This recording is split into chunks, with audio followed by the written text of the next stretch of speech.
Hi there. Hope everybody's doing all right. Um, just getting to the stream now. Hoping that this is working here. I tried to get StreamYard running, but had some technical difficulties there, and I think I'm still on it as far as it goes for that.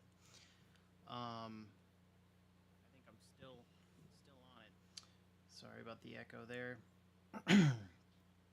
But yeah, so welcome everybody to Paint Minis Live.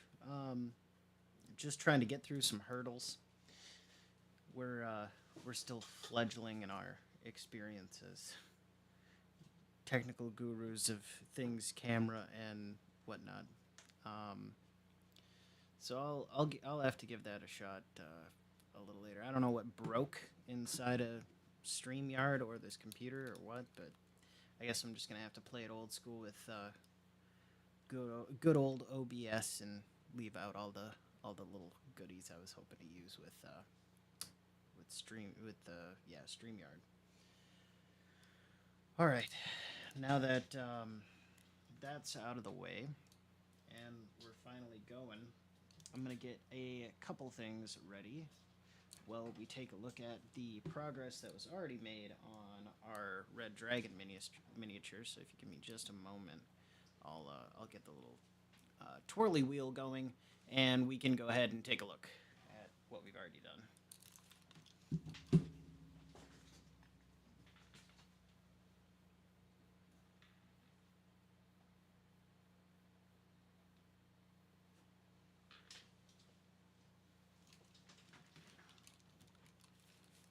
All right, so let's take a quick look-sees here. Very nice, very nice. Um, so we did quite a bit of work. Quite a bit of work was done on the wings. Did some highlighting and some shading on the head and the face and a couple other areas of its body on the last stream, and I streamed that one out at Dreamer's Vault. That was where I was at. I had a good time out there. Got to meet a lot of new people. Had a room to myself. All of their other painters were out at a convention, I suppose. So I was hoping to meet somebody there, and maybe do an interview or something fun. But yeah, I had the whole room to myself. So that was quite interesting. Let me make sure that I've got the chat up here too. As long as I'm thinking about it, I'm gonna take a look at. I'm gonna grab a couple of things here before we start. Today is gonna be mostly touch-up work, I think. We're just gonna get some places reprimed, and a lot of work has been done, and we're kind of to the finishing touch stages. But it's I just need to kind of redo some areas on here. There's a little overspray on some of the scales. There's some little bits here and there that the bare metal is now showing through just because it's been handled. But it was very necessary to kind of bring all the other elements together and have the dragon itself be what it is now. So with that, I've got just one or two more things to set up before we start painting, and I'm going to get onto that.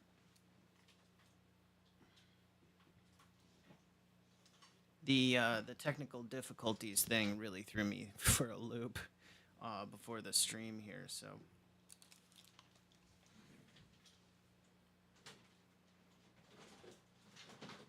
Grab you.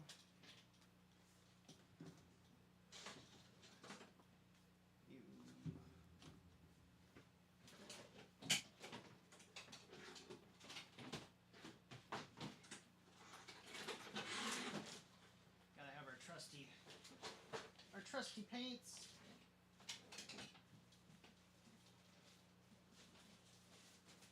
For our paint show. Alright.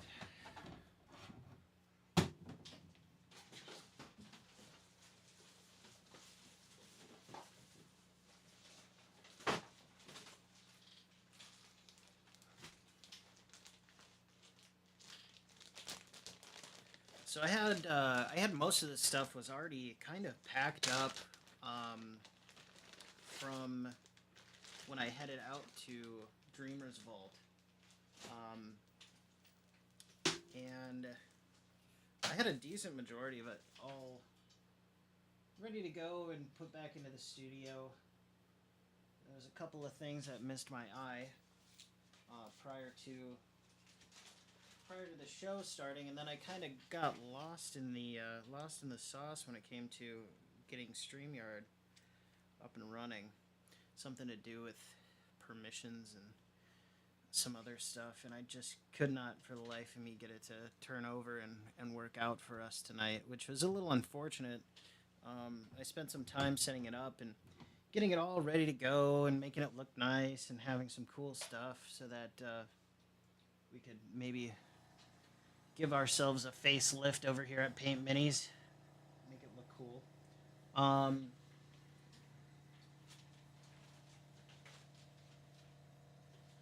Almost ready to paint here. I'm gonna need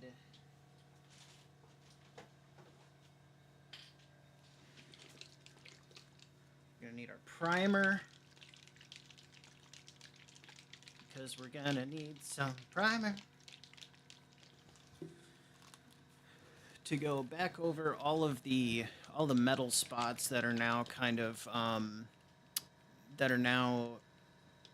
in the bare kind of natural state, I should say. And that's a-okay, but we'll have to go back and patch those with some primer. So shaky, got you going. I got my brushes.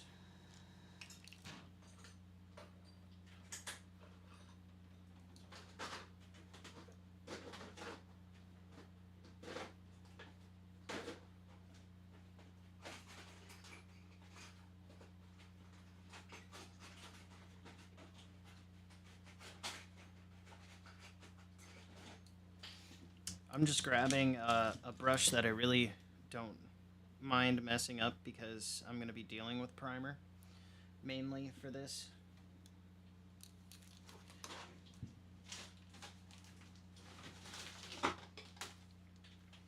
And primer is pretty notorious for messing your stuff up.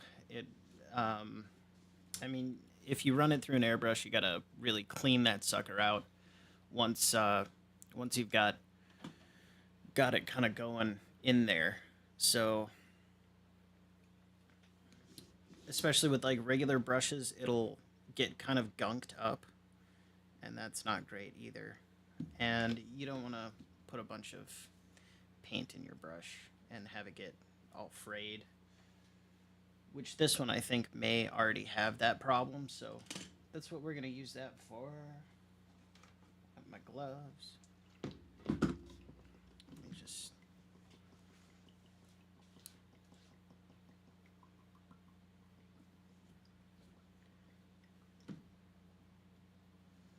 get some water in my rinse well here.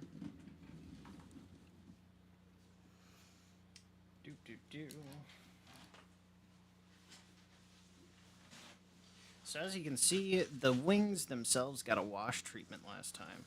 I thought that turned out really well once it dried. It looked good. Now, as for our dragon friend, we're gonna be careful with you and get you off the fun spinning wheel and into our paint booth. So let's do that.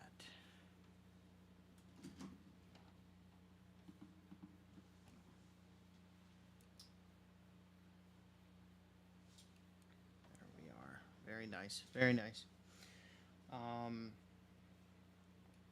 Where is your little kickstand sponge? Here it is. Very nice. All right. And we should probably get the camera going. I'm going to send you back to the other one so you don't got to look at the kind of annoying jitters. All right. Let's see here. Yeah, there we go. That'll do it. So as you can see, there's some spots that are just kind of bare metal from the handling, and I've tried not to handle it a ton, but it just kind of happens with these where, especially like models, you can't put an armature on. This one in particular, I couldn't use an armature with it, so it's lost some of its primer in places, and I'm just gonna patch that, and then I'm gonna go through and get some red back on those areas, especially up here. Just a couple little places that is stuck out on. So we're gonna do that. We've got Pro Acryl primer going here. I'm gonna be doing that.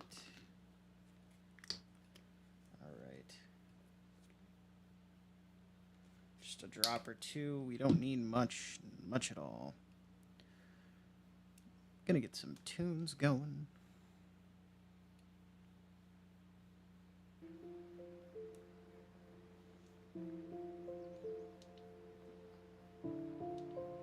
I think that should be a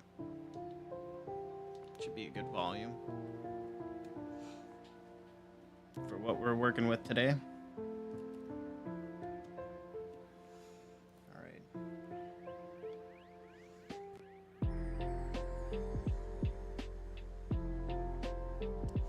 I'm just getting some water into the primer here.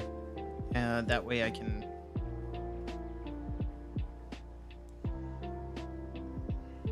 get some good coverage. You know what?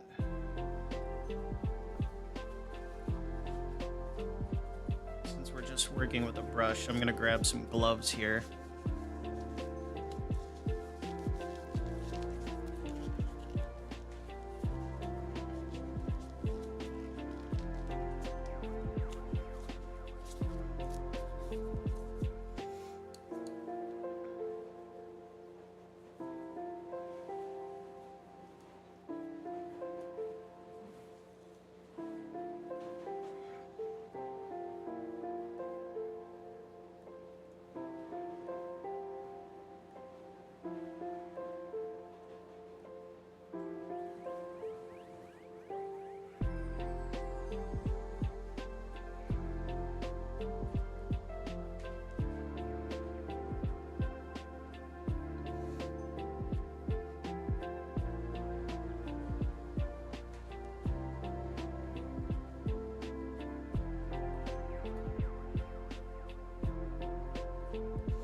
Again, just going through and getting all the spots that have kind of worn down back into shape here.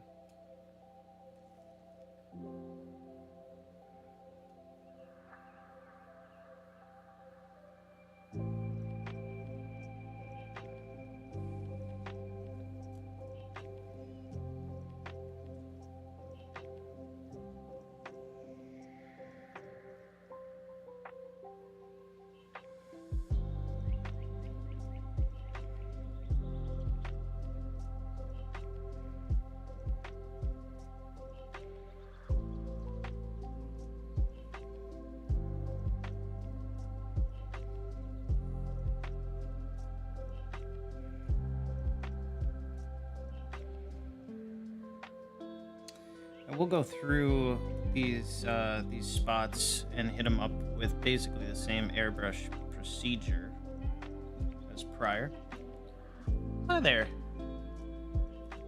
Is TKD Taekwondo? And by the way, welcome to the stream.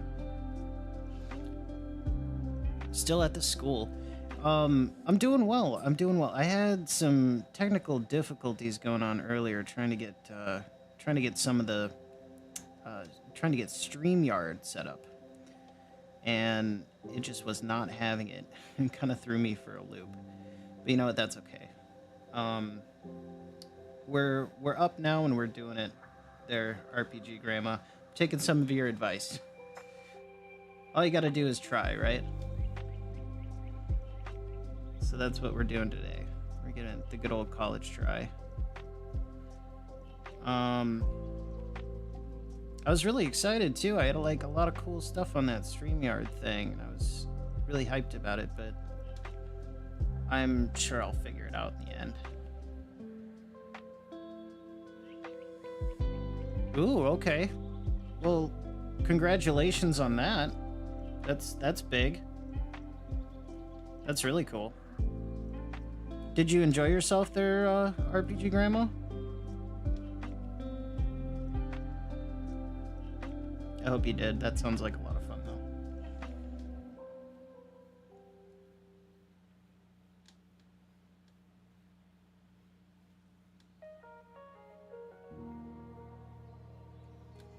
Oh, as I'm doing most of this out of out of frame here.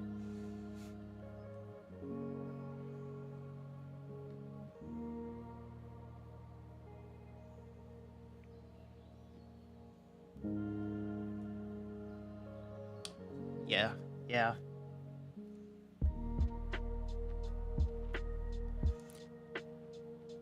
I wouldn't say like when you first start off at anything. I wouldn't like don't put yourself down too hard.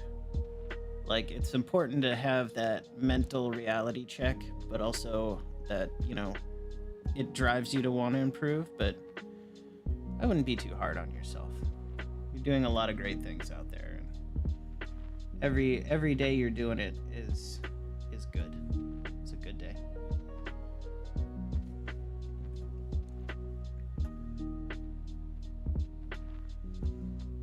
Yeah, indeed. And I'm the same way. Just doing something totally different. This painting stuff. Every day I'm doing it, I'm improving, and that's really what counts. When I walk away from the stream or just another model that I'm doing. Yeah, indeed. Indeed.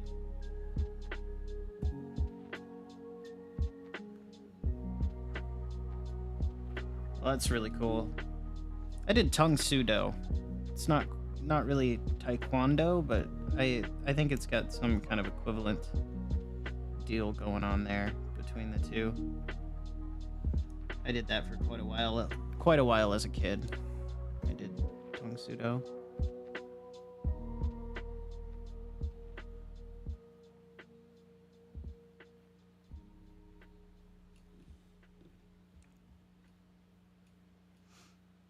Yeah, yeah, I believe so. I think it was Korean street fighting, or at least that's what it kind of felt like to me, was Korean street fighting, unless um, a little different in the disciplines, I would say. I'm just looking for any other areas that may have been handled a bit too much, that need to be reprimed.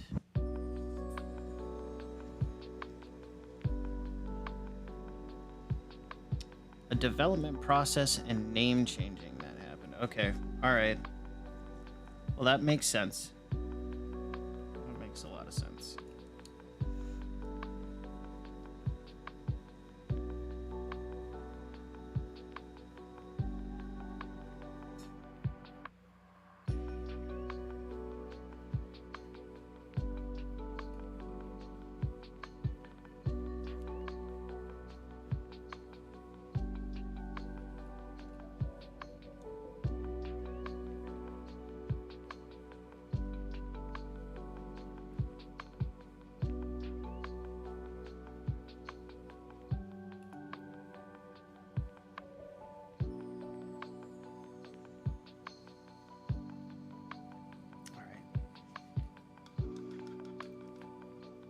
Okay. So how's the weather been out there? Been having some fun weather. Yeah, yeah, for sure. The martial arts do like to break off and kind of do their own thing. I bet. I bet. Alright.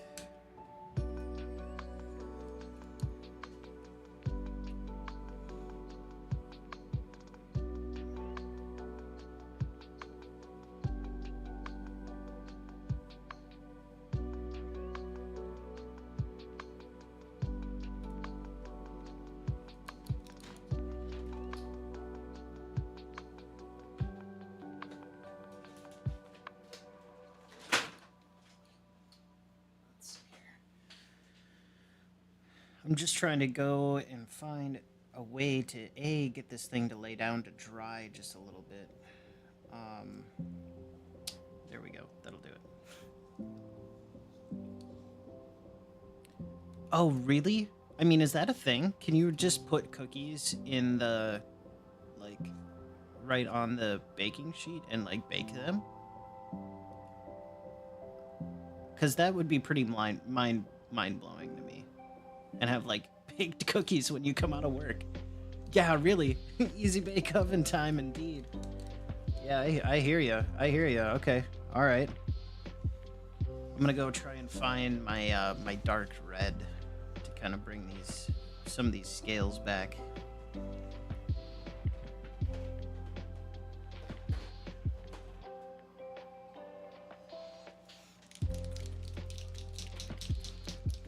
Oh yeah, I'm sure eggs on the sidewalk thing for sure. But I mean, have you tried putting like cookies in the have you tried putting cookies in the car to like cook them or like bake them? I suppose would be the right term. All right then. Red apparently. Wow, it's kind of everywhere now. That's nuts.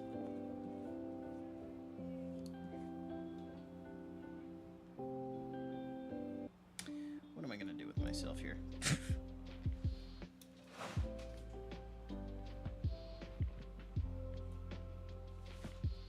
Just gonna grab me a little wipe. Get all that off my hands. Kind of just exploded out of the bottle. Yeah, that would be kind of a cool little experiment, to be honest. Like, can you really like bake cookies in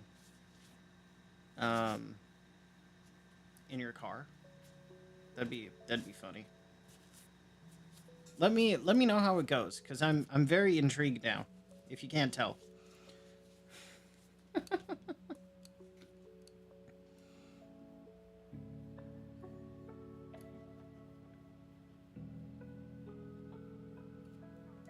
Just getting a bit of this base coat red that we were working with earlier, and I'm just gonna go and hide some of these blemishes that were created from handling this masterpiece.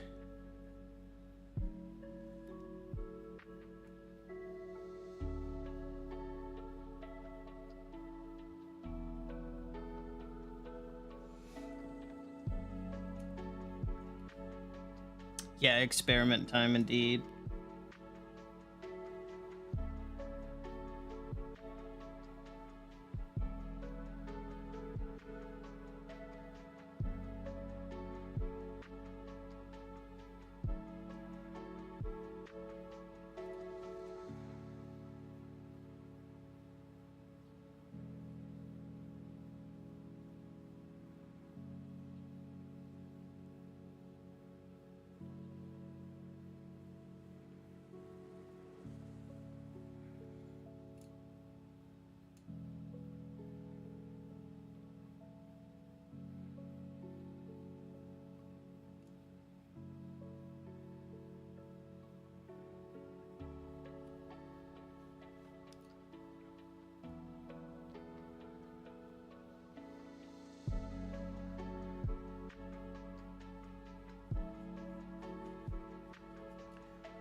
Oh, whoa. Yeah, like a potato cooker or something. I think I remember. I wasn't totally around then, but I think I remember hearing something about that.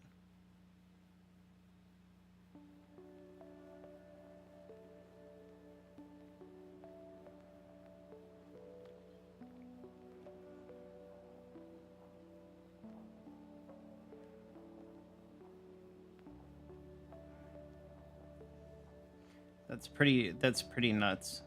Like you could bake a potato on your engine. Yeah, yeah, baking a potato on your engine block was a thing at one point I remember.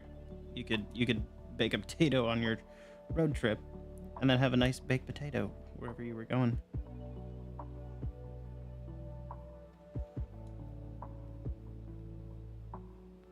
I'm surprised that hasn't like returned like engine block cooking as a like a culinary art.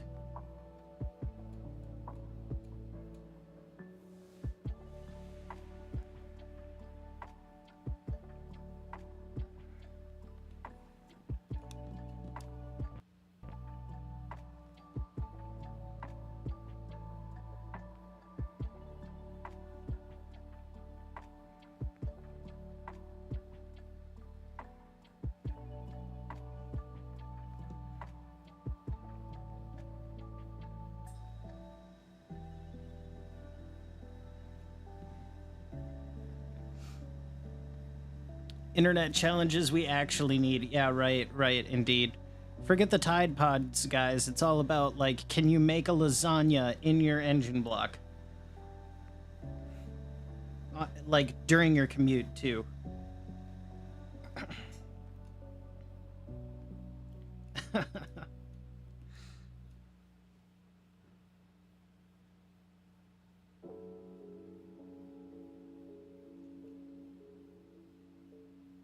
I've had a lot of fun watching watching some of your recent videos there, RPG Grandma. That's you put out some good stuff.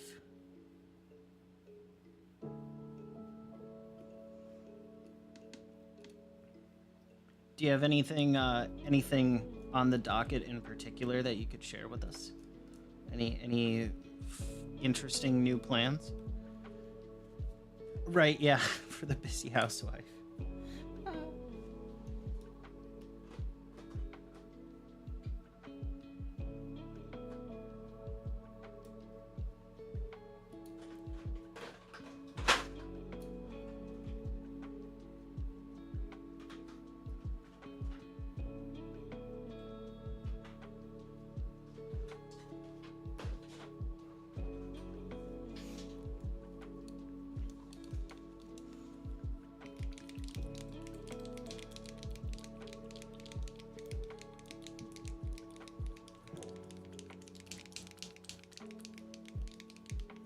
More Book of Artifacts, yeah. Yeah, I really enjoyed the Book of Artifacts. I liked that a lot. The lantern and I think there was a mirror in there too. If you can't tell, my brain's just a tad bit fried after dealing with some of the technical side of trying to stream today. But I'd love to see some more monsters and stuff that come out of that book. Yeah, yeah, heck yeah, mind, body, and soul, and role playing. I bet Sarah would like that. She's my significant other and also our social media person. We have a We're gonna have an Instagram up for the channel soon. Trademark on that. But she's got me covered on that end. But she's really into the mindfulness thing. She really enjoys that, and she often keeps me sane. But I bet she would love to listen to your take on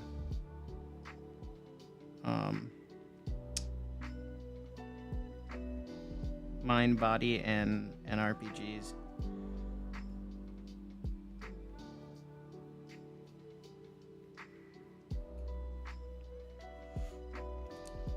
So I'm just kind of going back and retouching up some of the scales on this bad boy. That weren't.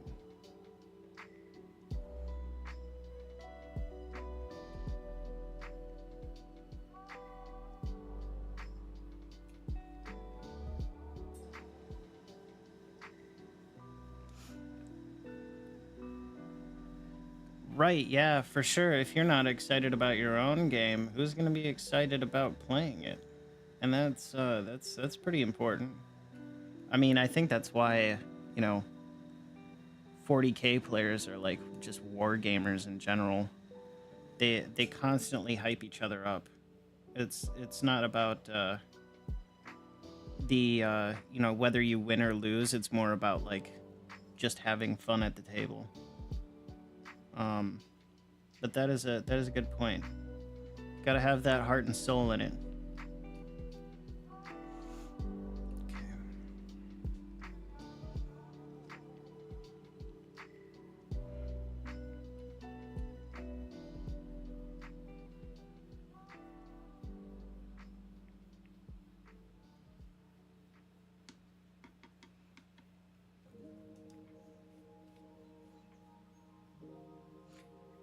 Maybe in the future, maybe you could talk about like how to motivate your players.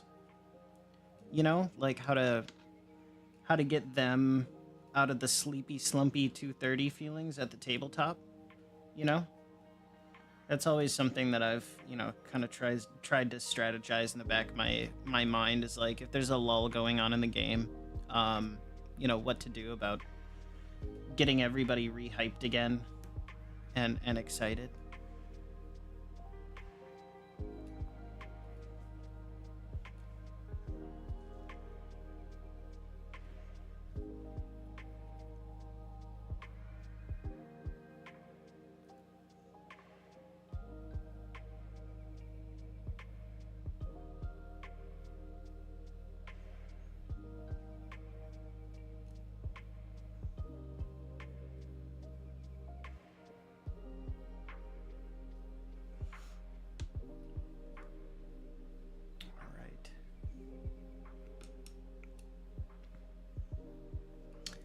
Looking good, my dragon friend. I think now is the time where we set you down and let you dry for just a hot minute while we get the airbrush going and ready for about as close as I can get to your finishing touches. Yeah, the lulls in the game, how to keep the energy going, you know, the momentum of it. You know, you throw them into a big battle scene, maybe they get tired from that, because like that can be pretty hectic, but like you want to keep the game going. So how do you keep the interest there when obviously you want to keep that downtime a little bit so that it's not just constant battles and sword clashing? You know, you've got other things in there too. Okay.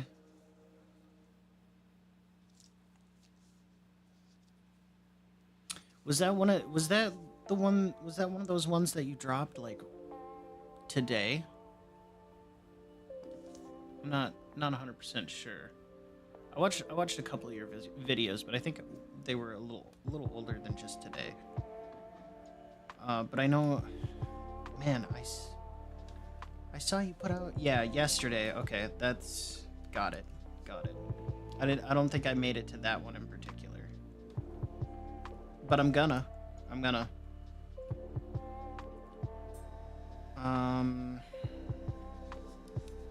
Not that dark red again.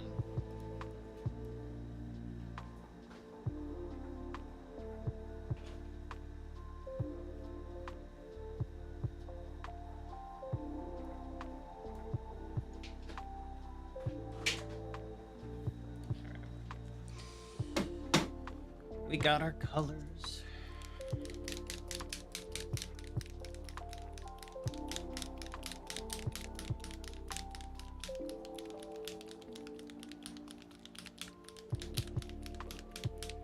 I'm really excited for the upcoming D&D game that I'm gonna be running for a couple of for a family member and some friends.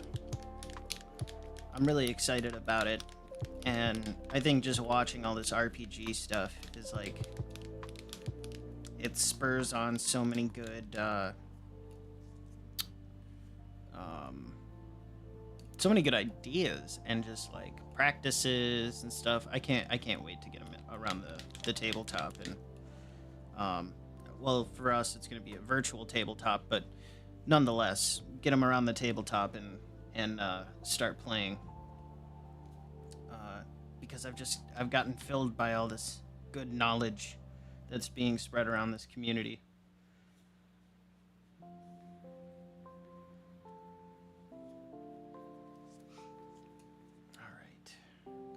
Got that. Let's get another glove on because we're gonna go spraying.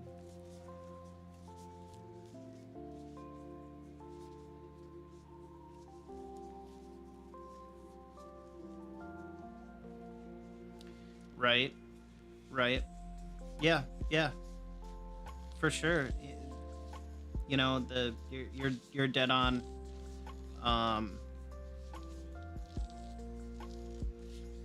For sure. Yeah. Modelers are gonna model, drawers gonna draw, writers gonna write, but at the end we're all building upon for the good of the RPG community. Right. Yeah. I've for sure. Instead of arguing over whose creative process is best, the more the merrier, as far as I'm concerned. Anybody who's creating something for the benefit of the whole, right there has got my mark.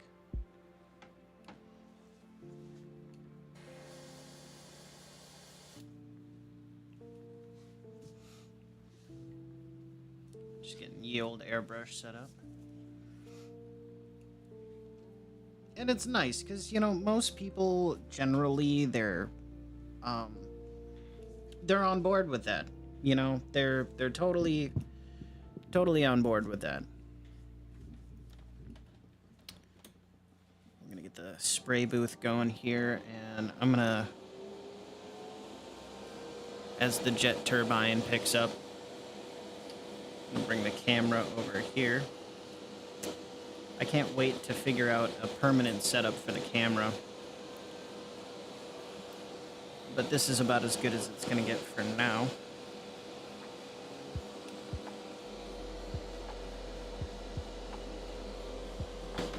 Oof.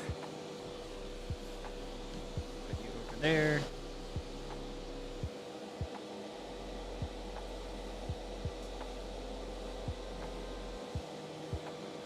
Stay.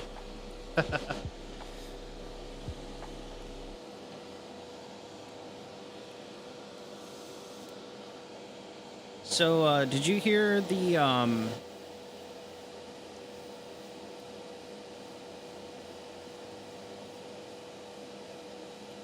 Right. Yeah, I would wholeheartedly agree. Try to help other people instead of trying to bog them down. Yep. That's... I totally agree with that. What was I gonna say? I had something else for you.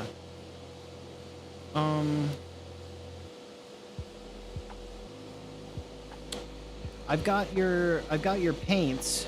I just gotta get them in the mail. It's been the problem. So I gotta do that.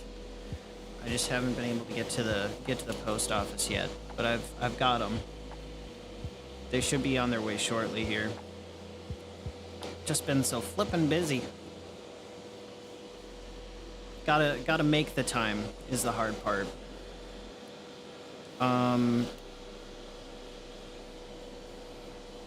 Get my flow aid going here. Did you... Oh, that's right. Did you happen to hear The re-release of the white box from I think it's Wizards of the Coast. They're doing a re-release of the white box for Dungeons and Dragons, but it's like it's a reprint of all of the stuff, and then you get like some special dice in a little dice tray or whatever. But I think it's like they're asking $1,000 for it. It's like it's a lot of money. It's a lot of money they're asking for.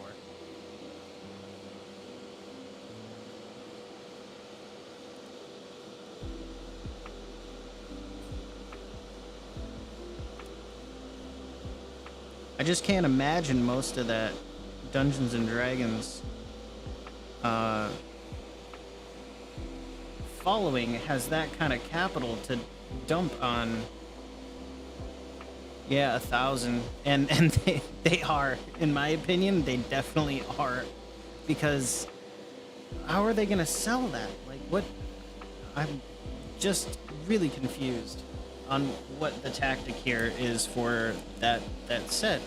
They could have sold them like hotcakes if it was like, I could understand a couple $100 maybe, but yeah, really, I think they're just trying to look for whales in the community, and to me that, you know, those people are vulnerable, you know?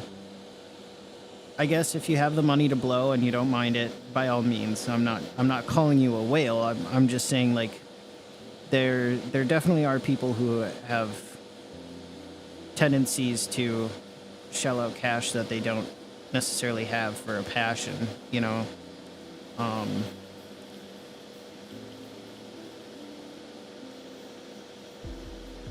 don't know. I think it's... Yeah, for sure. Not all of them, that's true. It just makes me think about it, though, you know? It's quite price gougy, if you ask me.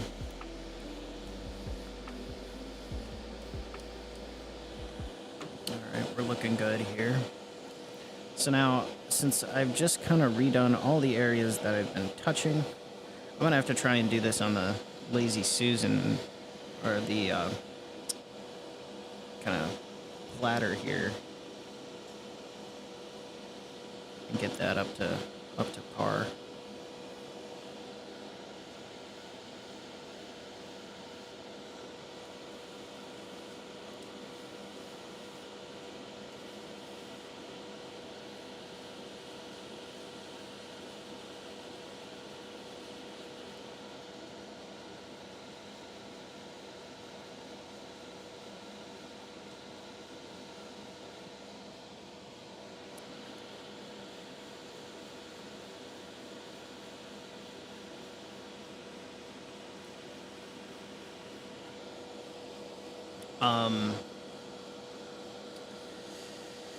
I think it's a little wild, and the other thing that I can't stop thinking about too. TG and DD. Yeah, right, for sure. Yeah, exactly. That's what I was just gonna say. This feels like Magic the Gathering all over again. I got out of there when I could. I had my fun with it. You know, it was fun when you played with friends that were kind of all on the same level as you when it came to, like, the resources you could bring to bear for that game, you know? You all weren't out there making different kinds of money, so some guy could just cherry pick cards off of Amazon or what have you, whatever name your card supplier of choice here, but it feels very like that for some reason, and I don't know what their strategy is with it, besides just trying to pick the pockets a little deeper.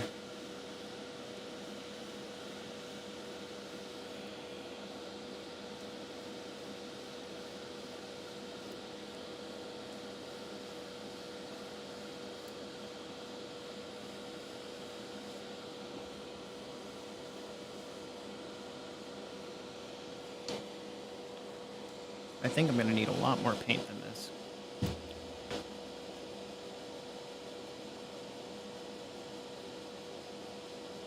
Right, yeah. Yeah, if you want to play cards or something, right? But like to play it at the store for like if you wanted to play it and do a tournament, it's pretty ridiculous. They've been pumping out sets really fast, and it's caused the card playing community to kind of think with their wallets a bit more when it came to this stuff. I think a lot of stores are doing, prison break rules a lot more where it's, a bit more freeform. Um, but I can't imagine, especially that, stuff's already hard out here. If you want to just have fun and play a game or whatever, um, I'm sure a lot of people are feeling a bit tapped with just what's going on in the world. Yeah, exactly. You took the words out of my mouth there. They're pricing themselves out for sure. I don't know. Like I wonder what the draw on Hasbro has been with WotC lately. Just how much of a resource drain they've been.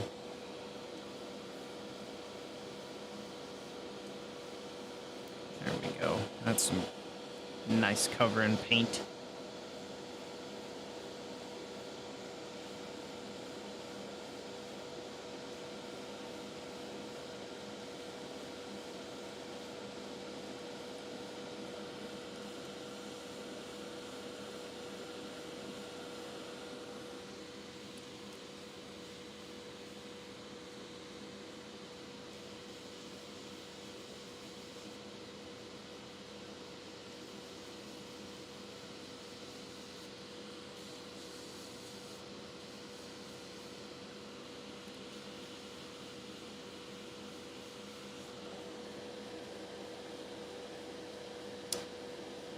Yeah.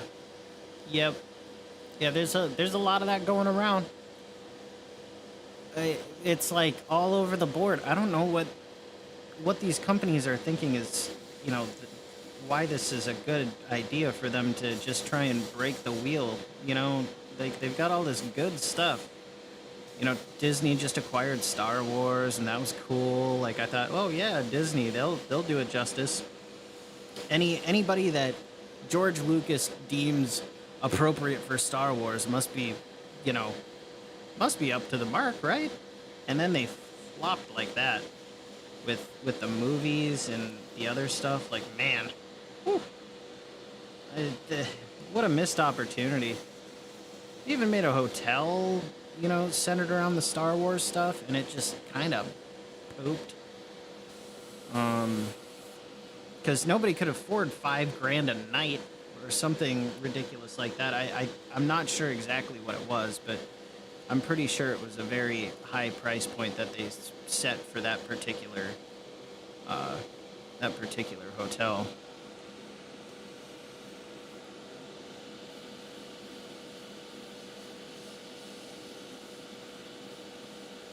Because it was like a big experience or something.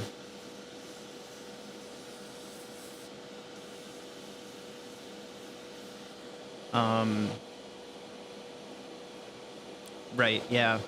I wonder if some of these people have never, I bet they haven't even played these games or watched some of this stuff. To them, it's just another job, you know. But when you get a lot of passionate folks who have a lot of passion for what you're selling, can make that go belly up really fast.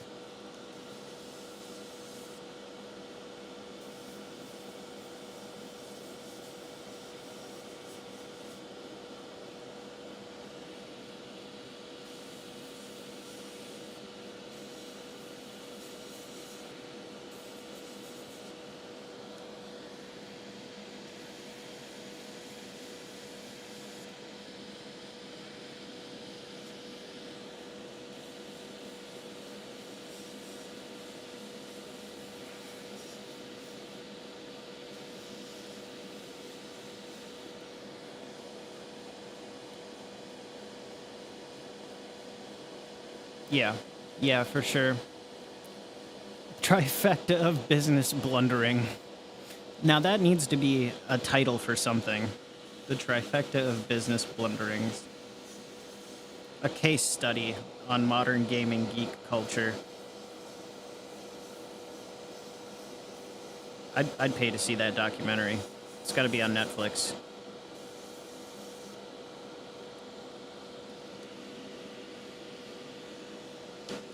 Well, I think we're just gonna leave that little area as is. I'm not gonna be able to get to it and.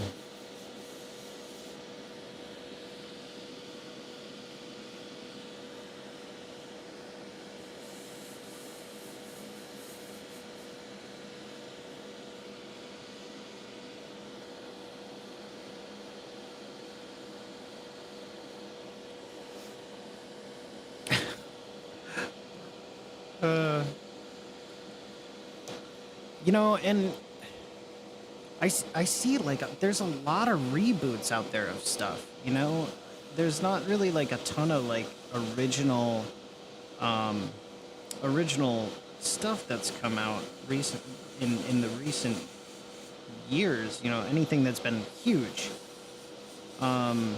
It's all kind of the same stuff that's come out of Hollywood, and at least that's kind of what I'm referencing here.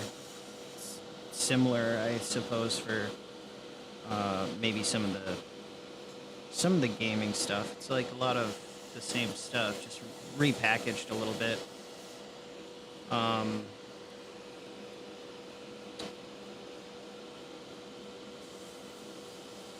But I see it happening. I see it happening though on the smaller scale. It's just in order to get that discovered, to get discovered, it takes a lot more effort and like a ton of outreach.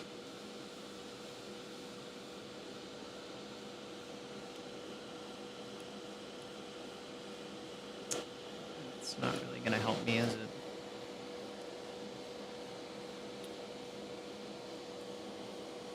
Yeah. I think part of it too is like the biggest names in the industry. They're all striking right now too. The big creative minds, they're all striking for more pay, or I don't know exactly what they want or need, but some need is not being met, and it's causing these big names in the business to kind of get a little riled up and stop producing what they were producing.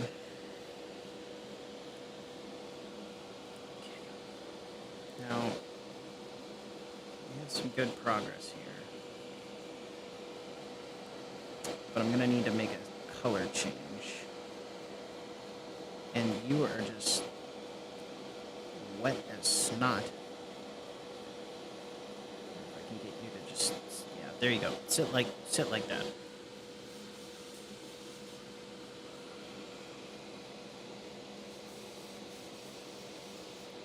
It's like trying to deal with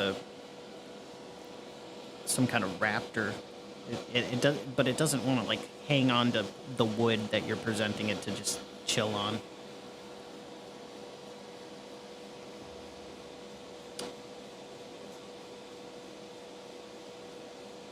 Right, yeah, for sure.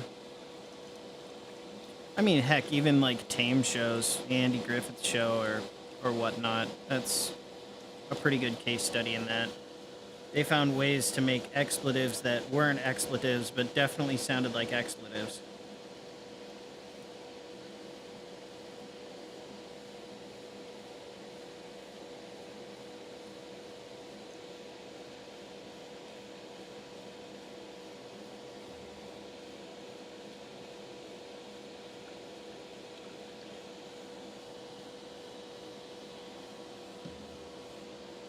Um, it's fun to see some of these reboots, though. I mean, it's not all bad, but it's fun to see some of these shows and some of these movies getting rebooted with a polish of modern effect. But they do tend to change a lot in them. You know, it's not necessarily like I mean, obviously you want a little bit of new content, um, but it's also one of those things where um, change it just a little, but keep the bones of it. You know, like we're here to watch a specific kind of movie with things we're familiar with. We just want more continuation of the story. Blah blah blah. You don't have to reinvent the whole wheel to get a good product. People will pay good money for it.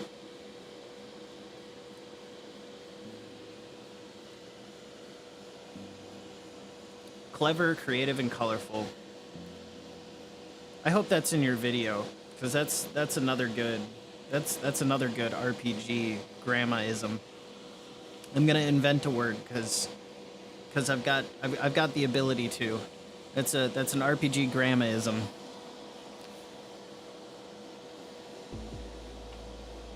Right.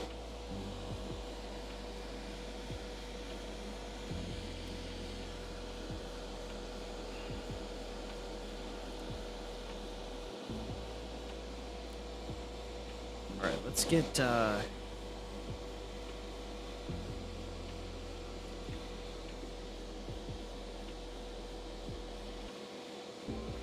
that was Burgundy we just put down. Right, sure. Sure, I can understand that viewpoint. I mean, I could deal with a 007 film, but have it be 006 and just have that be a sidekick or something. I think that'd be kind of cool.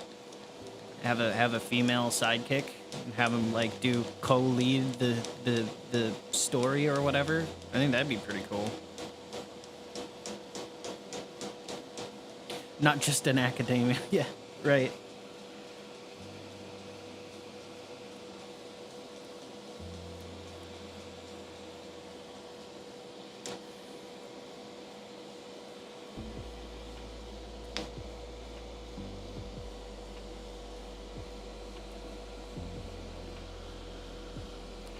And but I think it's a perfect opportunity for new writers and new minds to bring in with the new, you know. Right? Yeah. Sure. For have a a female spy in 007 and have her own flavor. Like I mean, you can do multiple lead roles. Like Game of Thrones pulls it off. You know, um, there's a lot of shows that pull it off where like it's co-led, where either the female lead is the more predominant or the male lead. Um, because to be honest, it creates a bit more relation, you know, and relatability for the viewers in those situations. To have everybody kind of represented.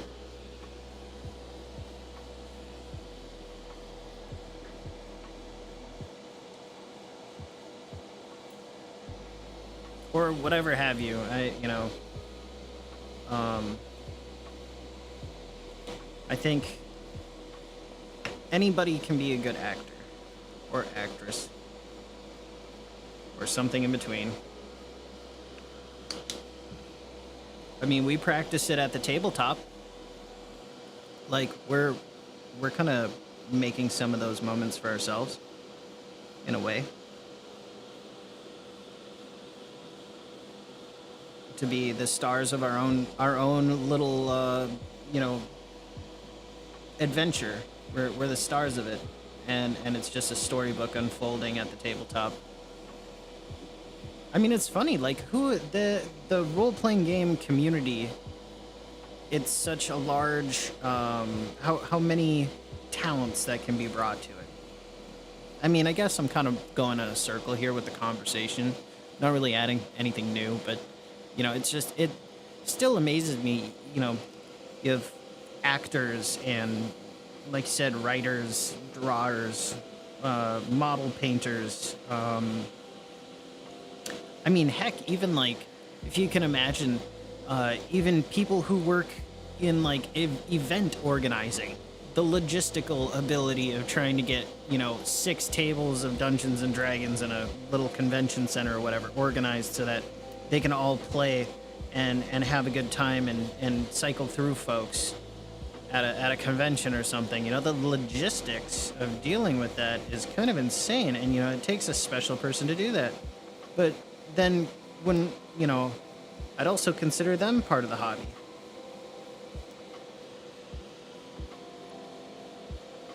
As well. It looks like I've got a little tip dry going on here. Pardon me while I clean my needle ever so carefully. There we go. Looking good, looking good.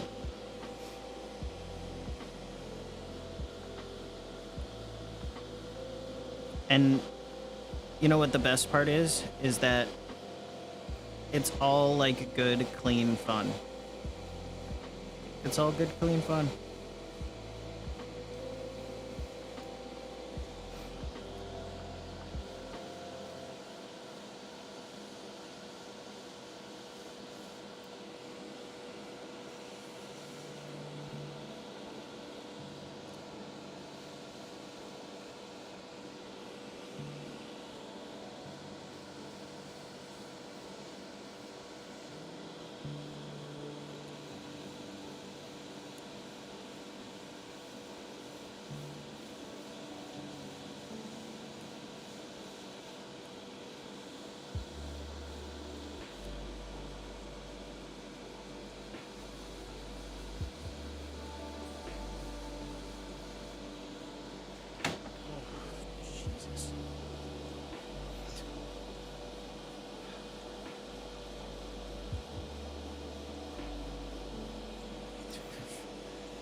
Right.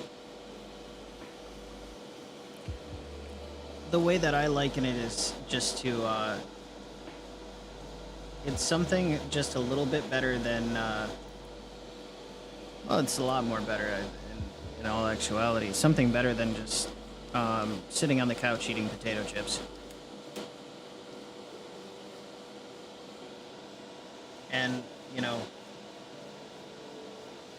it brings out the socialism in people. Well, not socialism, but the social aspect. Sometimes people can find that really hard to find, and that's I think that's really important to have in life is a little bit of social play, you know.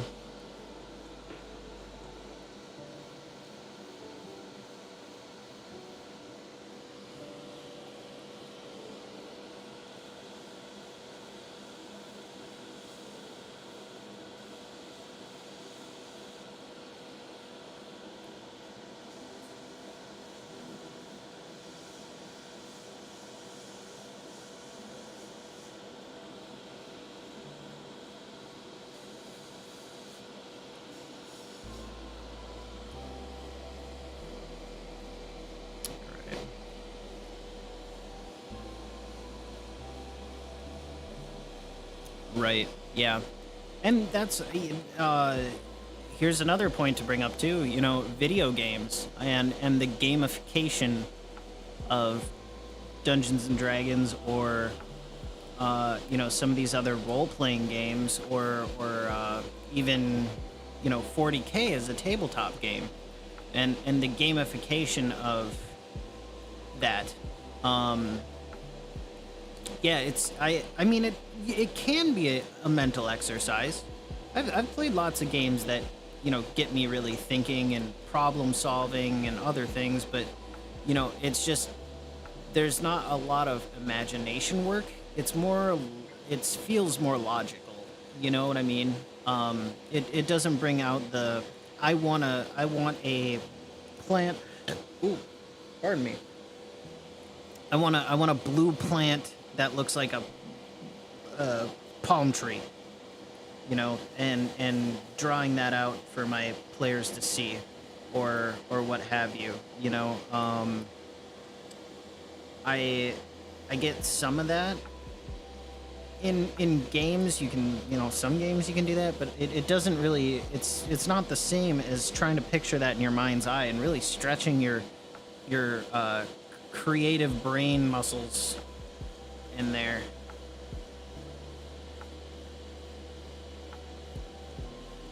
Right. Video games, they're fun. They're a great social tool to use with your friends. Um, but creatively speaking, it's kind of like having a Big Mac. Um, a Big Mac every now and then is great, but you know, unless if you're trying to design a dragon in 3D or something with, like, I don't know, Blender or some kind of 3D software, if you're trying to design this thing in 3D, that's probably sparking the creative juices from going from nothing to something. But actually painting something like this is a whole different experience.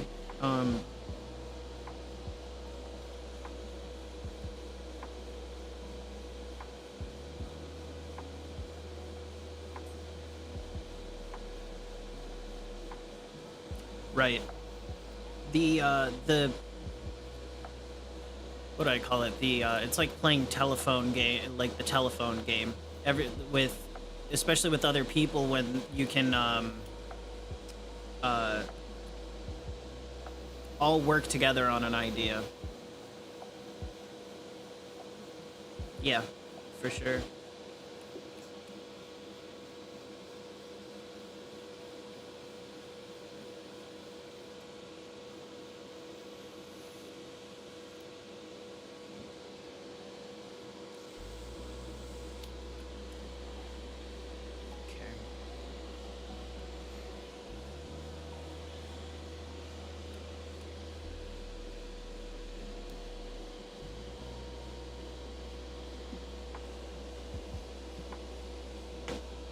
Free association. Wow, that's a big one.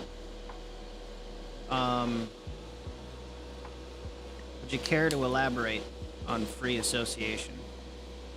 Because to be honest, I'm not even sure I know the right definition for what that would be.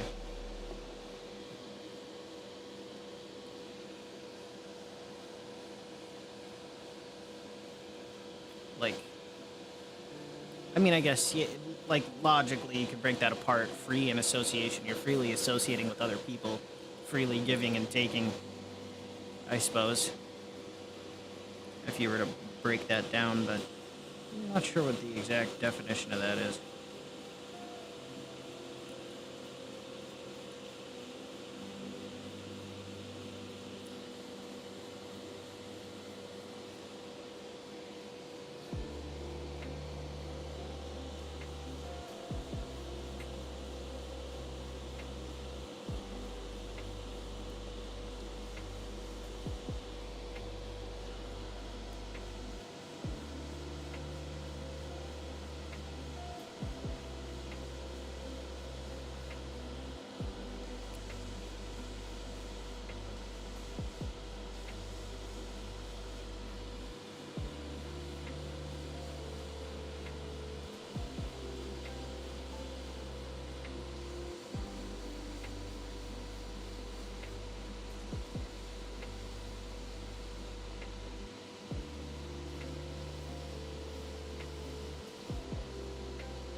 well, in psychology, the psychologist says a word, and then the patient says another word based on the. Okay, got it. All right, sure. It's digging into the thought process, and then at the game table, descriptions, player. Okay, all right, got it. Okay, right. Okay, yeah. So all right, yeah. We've both got kind of the same.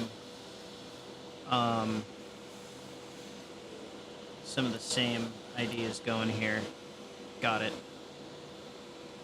All right.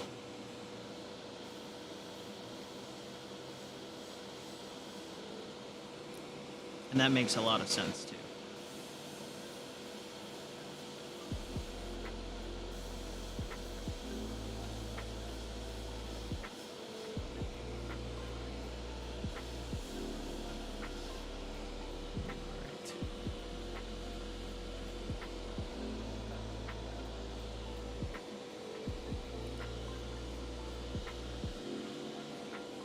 I'm gonna go find me a drop of white. I need a drop of white. We gotta make it pop even further. Right.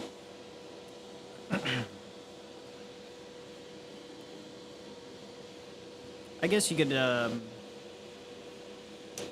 mean, I think another thing that's really unique to role-playing games, too, is that it really draws people together in a really unique way. And it's in such a way that very other, like, other, I guess, art forms, sports, what have you, don't necessarily do. Like, you can have a group of football players playing football with each other or whatever, and they're all experiencing the game of football and the enjoyment that they're having with it, but like they're playing football. But then around the role-playing table, you also have you know, people can work through some stuff at a role-playing table. You know, like some people can really get into it, and like they'll tackle fears at the role-playing table with, you know, if you're with the right group and you got some good friends or whatever, people work through some stuff there. You know, whether that's some trauma in the past, like serious trauma, maybe that they're working through, and like everybody there is experiencing it. You know, and I've seen games like that where people are like visibly shaken at the end of it because they've just gone through kind of a mental transformation of sorts. It's hard to describe, but I probably sound like a lunatic to the general populace, but hey, what's new? But people will work through some stuff at the table, and it's important too. Like, I think a lot of people, because I remember a friend sending me a video about safety or whatever at the table, and I was like, man, you're just kind of sitting there. What's there to be you know, concerned about your safety for? And it's like, well, you know, some people are not ready to push those mental faculties too hard. You know, they're there to have a good time. They're there to relax. Other groups, they like to be a little bit more serious, and they like to mess around with some of those topics that are a bit darker. And sometimes it just hits a note for somebody, and they'll either kind of work through it at the table, and people are just there with an open heart and an open mind, and kind of helping them through getting past certain things in their life or something. You know, it can be really eye-opening. But it's all, at the end of the day, it's all kind of down to the group you're playing with. But I can also totally understand why it's important to ask people, like, are you all right? You know, if you want to get up, should we take a break? And then, you know, if they're feeling a little edgy, like, if you're the person running the game, like, just back it off a little bit, you know? Circle around to, you know, give them a trap door or something to get out of that maybe they had missed, and just flub a roll, you know? Oh, hey, how's it going, Sapphire? Good to see you. Good to see you. We've been trucking along on the Dragon here, talking role playing stuff with RPG Grandma, and how people We've been talking about all kinds of stuff. A menagerie of good things.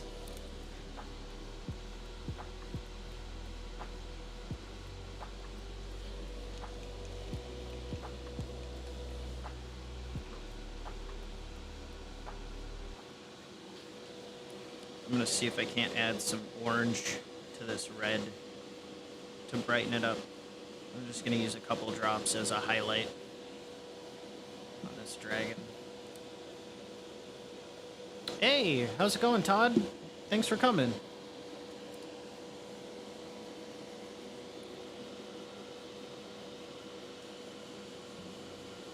Good to see you as always, friends. Has Bill ran his stream already? Is he done?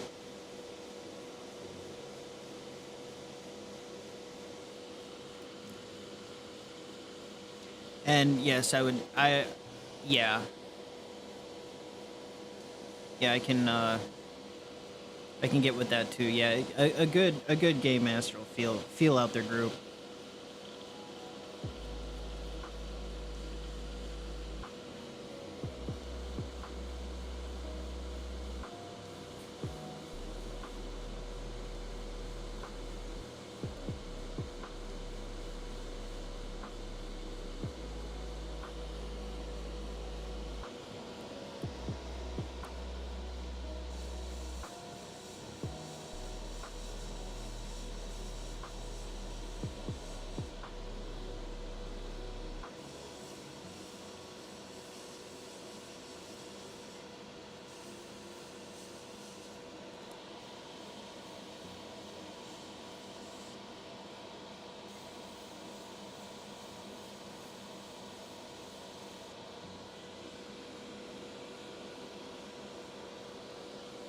I think I need more orange. Right. Yeah, leave the game, don't come back.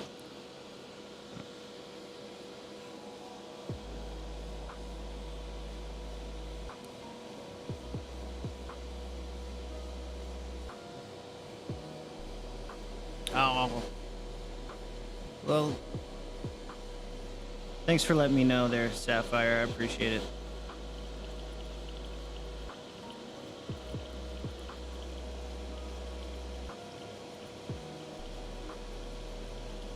Do I do clear coats with sparkles? You know, I just start working the paint up from the last color, and I try and get it brighter and brighter, and like I don't want to stray away from like red to go to pink if you add white, so I'm adding orange instead. So I'm using yellow and kind of staying within the same color palette as the red theme for the dragon, but just getting it to get that extra bit of flair from it. You know what I mean? The clear coat thing. I think I'm a little lost. I haven't done anything. Oh, are you talking about like transparent paints? Because like clear coats are for like sealing it up. Metallics. I haven't really used any metallics on this guy yet either.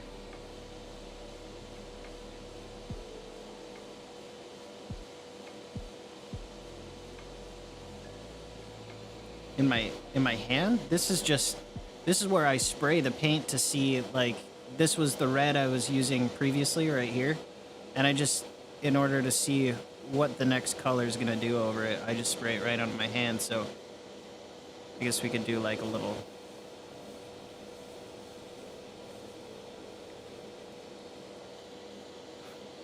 Oh, I've got one even better. I've got one even better. Here we go. We're gonna do a little orange over here, a little orange over there, and then we'll do a little. We'll give him a little. Hi guys, how you doing? It's a good thing that Bill's not a ventriloquist. He would be really bad at it. my horrible humor aside, um, uh, just hints in a clear color, like shading or special light catching effect. Yeah, source lighting, I think, is what that's called. And yeah, these are just highlights, is what I call them. They're just highlight colors. And I'm kind of focusing them higher up on the model, so that it just keeps getting lighter and lighter and lighter near the top. And yeah, you'd be right to call that a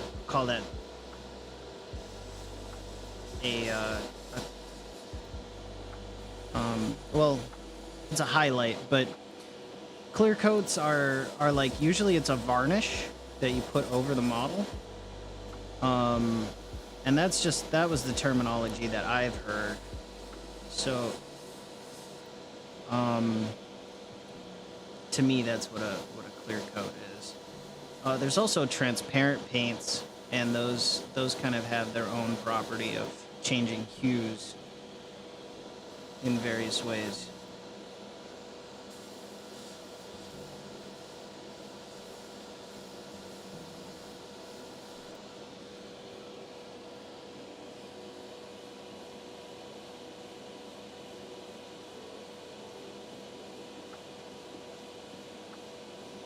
We're playing, yeah.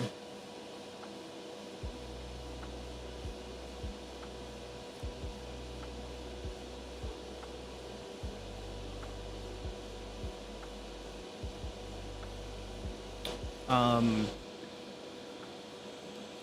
yeah, I think, getting, like, what would you call that?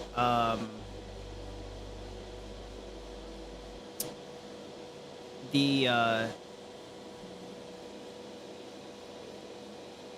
don't know, I guess tropes or whatever that's just used often, in TVs or movies, like the uh, like you're talking about here with you can go ahead and read the comment there from Grandma, but foul language, other such things. Um, you know, it's kind of nice to be a little bit more creative than just that such thing. This is actually just straight paint. It's not transparent at all. I've just been slowly building up the color, and I'm just trying to hit only the most raised areas to get what I'm going for. There's a different binder agent in those transparent paints that causes them to be that way.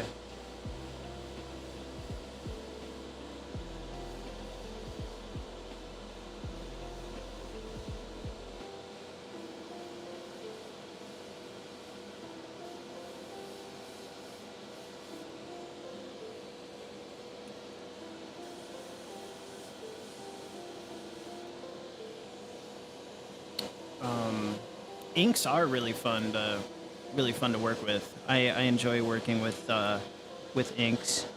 I have not had them in my shop for a while, but I would like to pick up another set of inks at some point.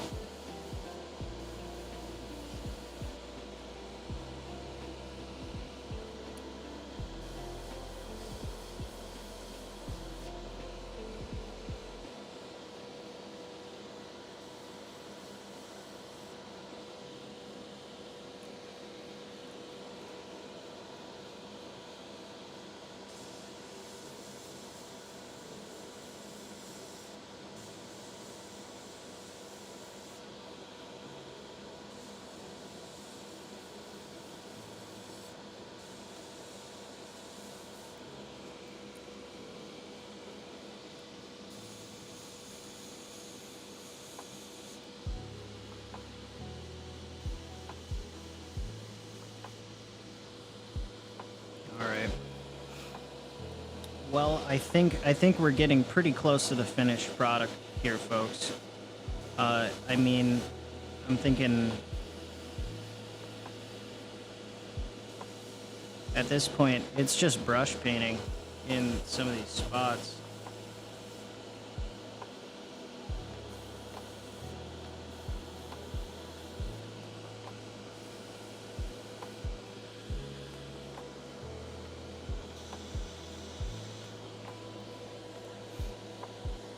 Let's get a. I appreciate it. I appreciate that, Grandma. Um, how do you only hit the high areas with an airbrush? I think it'd be difficult. Well, in all actuality, it's it's not that bad. Like, let's take a hot minute. Well, I know I tend to maybe over-explain things, but let's take. I'm gonna be very careful here and try and move you just back a bit. There we go. Okay. All right. Let's take a piece of paper. This is white printer paper. So I haven't cleaned this brush in a little while. It's still a bit gunky. So the spray pattern's not quite as tight as I like it usually, but like, yeah, RPG Grandma's on the right track. Most of it is masking with like silly putty that your usual stuff here that you can get at like a dollar store or something in the kids area, where you can mask off like some of the low points. But this model is so small. If I was working on like a really big thing, I could use it really well. So when you've got your brush here, the first thing you want to do is thin it down really thin. Well, not really thin, but it's pretty thin. The consistency in there is like whole milk, a little bit less than, probably like 2%. And then this is a dual action airbrush, so there are other kinds of airbrushes, but just for the sake of simplicity, we're gonna stick with dual action. When you push this down, you get air. So as you can see, there's no paint coming out of it, but I'm pushing the button down.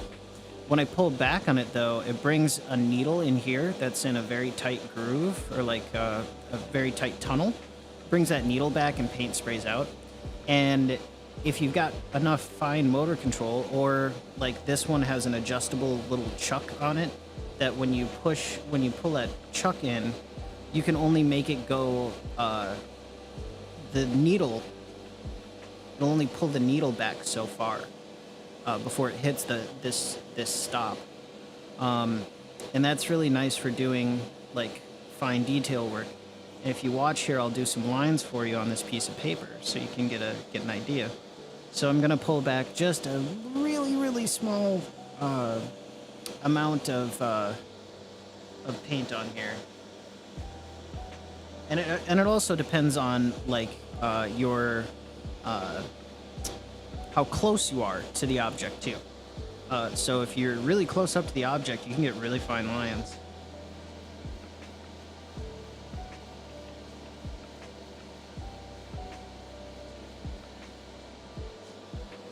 I honestly think now that I'm doing this, I gotta go through, and I think this needle is a little loose. There we go. Let's give that a shot, folks. This took me forever to kind of gather a bunch of this information, but if I can save somebody a bunch of headache, I love it.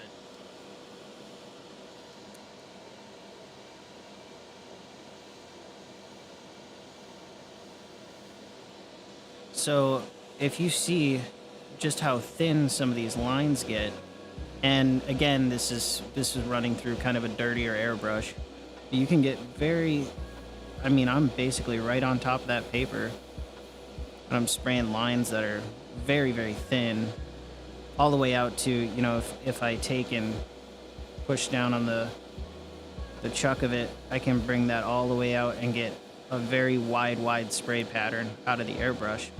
So you can get up on little corners and crevices, and then kind of just spray your way across that area. Even at like an angle, you can get in there. and it works out really well. Again, I should probably clean this thing at some point. I think I've got some tip dry going on. Yeah, so I don't think I can actually show this, but there is a compressor underneath the desk here, and it's just a little piston that's like an electric piston engine thing on top of like a quarter gallon tank or something, like 2 liters. Not even a quarter gallon, yeah, like 2 liters or such worth of air that's in there.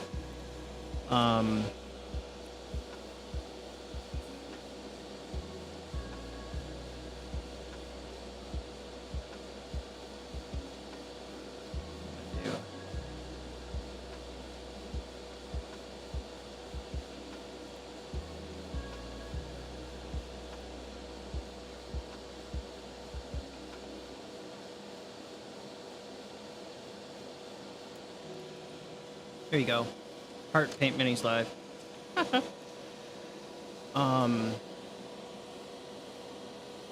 Yeah, gloves are pretty nice because yeah, you can just spray it right on your glove and be like, oh yeah, that's what the orange color is gonna look like. And then I've got the burgundy that I did the dragon in beginning with. That's my shadow color. And then I went to a red. You can kind of see some of the remnant of the red. And then I started spraying a lighter red. And I added more orange, and now I've got this kind of orange red.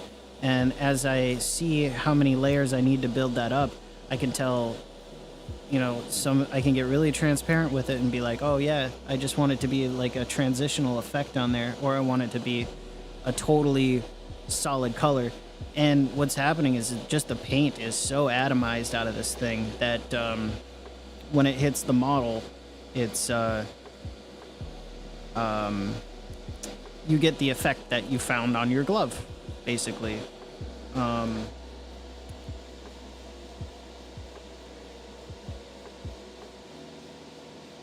you can build up layers and layers of paint, which will eventually lead you to having. And most of these highlights that I'm doing, they're just really thin lines of this orange paint, just in areas like the top of the shoulder, the top of this shoulder, up on his arm, where most of the time you're playing this in a game shop, right? And there's the oh, how's it going? Orbital Air? Orbital Air, yeah, there we go. How's it going, Orbital Air? Nice of you to drop by, and good to see you on the stream here. What brand of paints do I use? I use Pro Acryl from Monument Hobbies. I've picked up their entire line at this point. I'm so impressed with them. I run it. You can run it through an airbrush, through a regular brush. But back to the highlights thing. I'm just picking out places that the light would hit it from above. If you're thinking like the fluorescent lights from a game shop, that's mainly where you're going to be seeing it. So I'm just picking those areas out, and those are kind of my areas of interest that I've been doing for this particular model. All right, hey, have fun there, sissy. You take care, all right, and knock 'em dead. Go do your gaming. Have fun. Tell us all about it.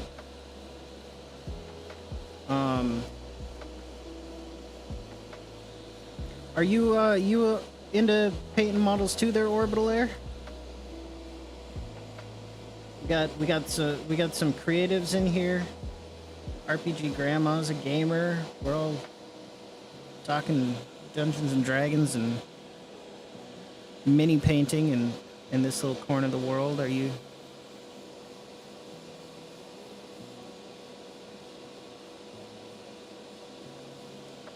Oh, there you go. Sapphire's gonna go play AD&D. Sorry about that. Scale models. Oh, tanks and airplanes. Okay, so we've got a historical war gamer in the house, everyone. I honestly, I haven't played any like historical or done like a lot of historical models, but like my first step into model painting was painting a Corsair, like the aircraft, the Corsair, and I wasn't very good at it, but I was super proud of it.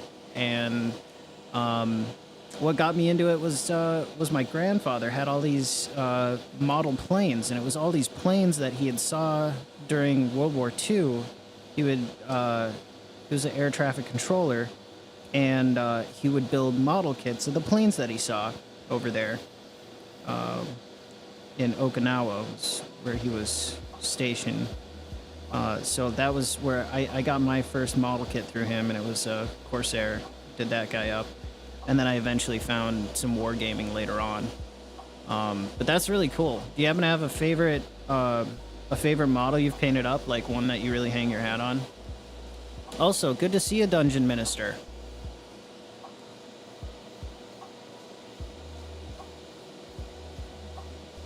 Yeah, just missed Sapphire. She was on her way out to a AD&D game.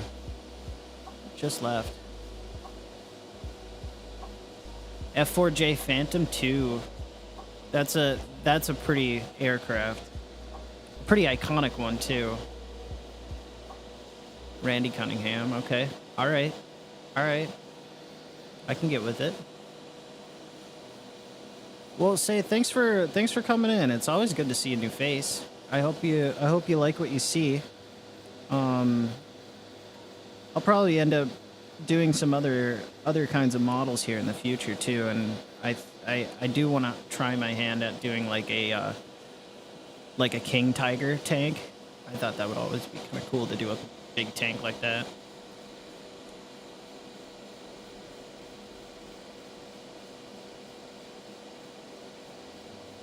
Okay, gotcha.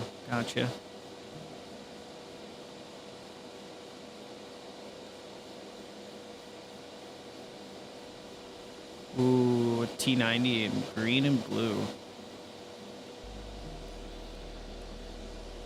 I can't wait to, like, I don't know, do you have it up somewhere like on YouTube? Can I go track you down later and oogle at your paints? Because that's another one of my favorite things, is seeing other painters and what they've painted. Dungeon Minister, my friend, how you been? What's new? What's been brewing?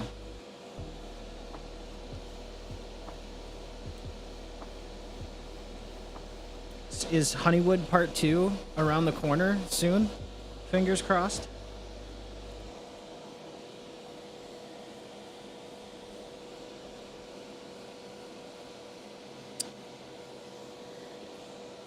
With that being said, I'm just gonna take the camera here. We're gonna chin wag for a little bit. I know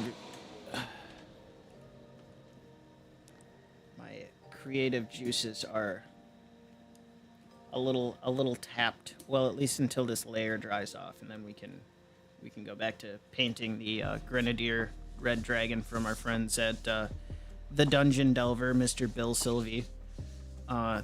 Thanks again to him for sending me this beautiful 40-year-old lead cast model.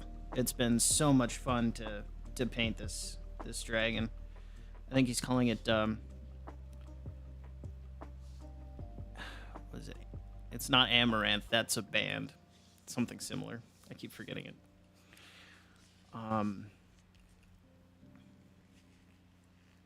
Yeah, I saw your announcement on Claricon. That was really cool. I wonder if I could figure out how to get passage into Canada and get a visa to go up there. I think that'd be really cool to be at a Claricon and just go back to Canada at some point. Wow. That does sound like a pretty in-depth model. Orbital Air. 200 pieces. I mean, I'm kind of used to, like, I can do 100. I mean, I can. You know, it's a bit of work, but like, I could do 100 piece. But 200 pieces of itty bitty plastic. I would have my head against a wall very, very quickly. So my hat's off to you. And you know, every good tank has to have a name. Well, at least in my eyes. I'm just wondering, you know, do you have a particular name that for this tank?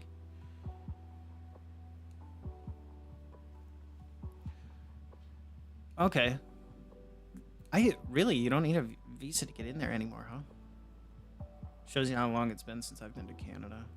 I don't know if I went there with a church group at one point to go to a mission in Thunder Bay.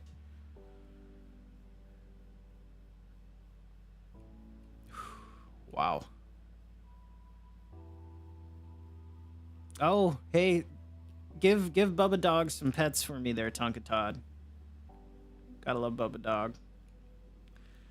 He's always in there with the action and the rest of the Rat Pack. If you guys didn't know, Todd's got a bunch of dogs and they're just characters. I tell you what, it's funny as heck. I'm thinking I'm gonna need to wait another couple minutes for this highlight layer to dry, and then I can kind of get back to some of the other smaller finishing touches here. 500 million dogs. Yeah, indeed. Bubba Dog always needs the pets. Gotta be part of the attention there. Pin down on a cork board and mark out so you can keep it all straight. That's a very good idea. I've never done that, and now I'm kind of realizing that that is a really good idea. That is a great idea. Pin down all the parts on a cork board. Like, this is, I'm having an epiphany here. That's cool, because I find myself often dealing with like multi-part model kits and, you know, dealing with some of the smaller bits, but then not knowing exactly where it goes on the model. But if you had like a cork board and just a little hot glue gun, you could glue them on and then at least be able to get to know where all the pieces are, so you can take them off one by one and then do shading or whatever, put it back onto the place where it's supposed to be near the model or whatever, and then when you have it all put together, it's totally seamless. There wouldn't be any you wouldn't have huge gaps between your shadows or whatever if you kind of just did it right with the airbrush. So that is really cool. I hadn't heard of that before, so learning here tonight. The Bumpus's hounds, yeah. That's great. I think I mentioned that to Todd too. I was like, man, the Rat Pack kind of reminds me of the Bumpuses. He gets a good kick out of that. Yeah, for sure. Get a good wall hanging one. I've got this cabinet over here. I could probably just stick it on. It's over there, maybe, or something. It's just the electrical panel cabinet. So,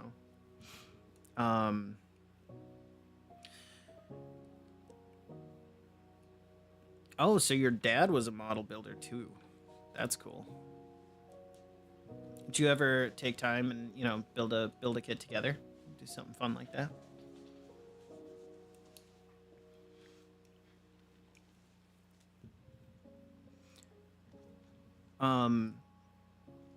I'm thinking, so let me be a, you know, if you guys could be my sounding board here real quick.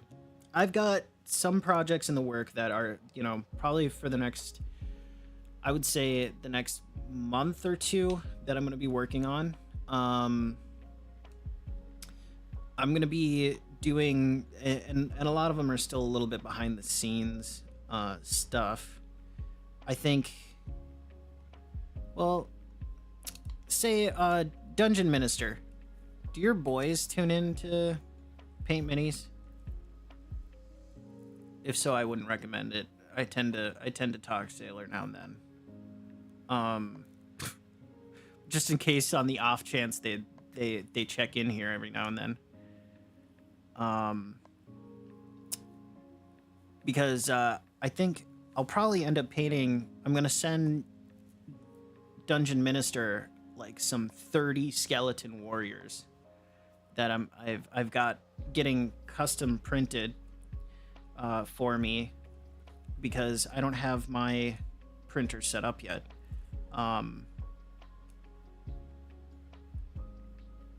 Okay. Oh. A measurement. Okay. All right. Cool. But I'm gonna be painting up. I'm gonna be painting up those skeletons, and sending them off to you. But I'm thinking I kind of want to do a diorama after that. Like, I know we're kind of all about the paint minis part, but like, I kind of want to try a diorama. And I think it would be really cool to do like a, maybe like a World War II, diorama, and seeing if I can't pull off, some lighting on it, some other special effects, and do like, I could probably pick up some models from like, not Conflict 76, like Bolt Action. I could pick up some Bolt Action minis and do those, do some like armored vehicles or something. And I've seen in the model train community people using LED strips in some of their work, and it makes me really want to make like some kind of like flying tank shell or something through the air in a diorama. I feel like that would be a lot of fun to do.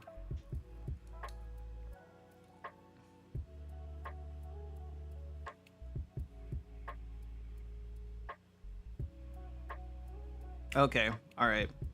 Well, I'll make sure to make a really cool thumbnail for the video, one that's like Dungeon Delver or Dungeon Minister's kids, please don't watch or something. I'll put it in there.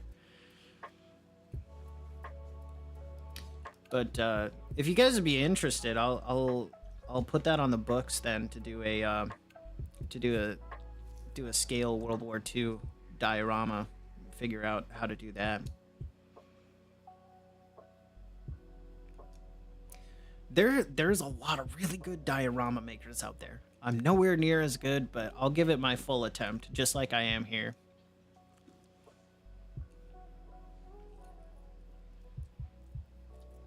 Space shuttle? Ooh, a space shuttle. That's cool. Oh. Isn't T-34 that that's a Russian movie, right? Or am I thinking yeah, T-34 was like a Russian film about a World War II tank crew. Kind of similar to that Fury movie, but a little bit different. Whoa. Okay. That the giant spider mine shaft thing sounds pretty cool. Yeah, I've seen bits and pieces of it. I haven't been able to track down where I can like find the movie to actually watch it. I'm sure I could get, figure out how to find it bootlegged online though. I'm definitely gonna watch that movie and then make something like that for sure.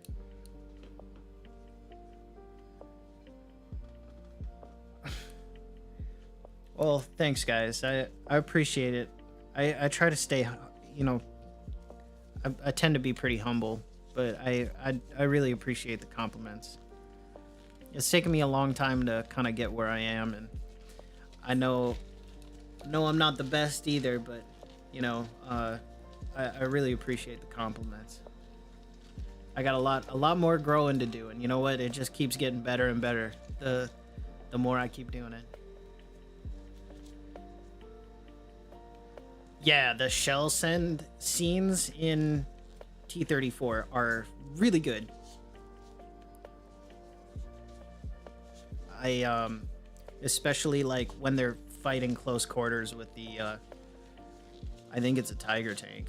They're fighting really close quarters with it, and they're like having to hit and reverse really fast and whatnot. Ooh. Operation Petticoat. We've got ideas. We have ideas. Definitely have ideas.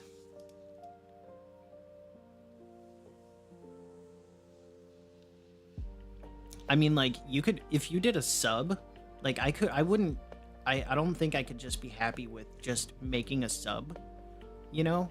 I would have to go full on like sea floor. Like would a sub be able to go to the sea floor or something? Like I don't think World War II subs ever went that deep, but you know, I'd have to do like some kind of like sea floor thing with the kelp and the corals and like and then or maybe like have them be traversing like a minefield or something and figure out a way to actually get the mines to stand up and then have it, you know, do some like airbrushing and make it look kind of like the aquamarine under the water deal, and then literally make a box, fill it with resin, and then do the waves on top of the box that the submarine is in, and have it be like a big display piece. I couldn't not make subs. Like I'd have to do it justice. I couldn't just do it halfway.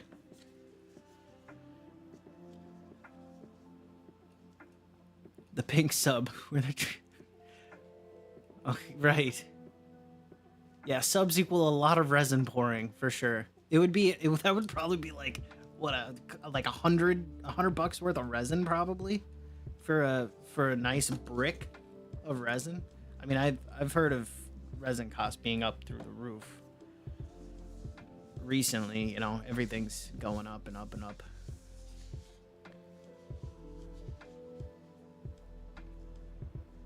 Yeah, I'd probably I've done a test piece for this dragon actually.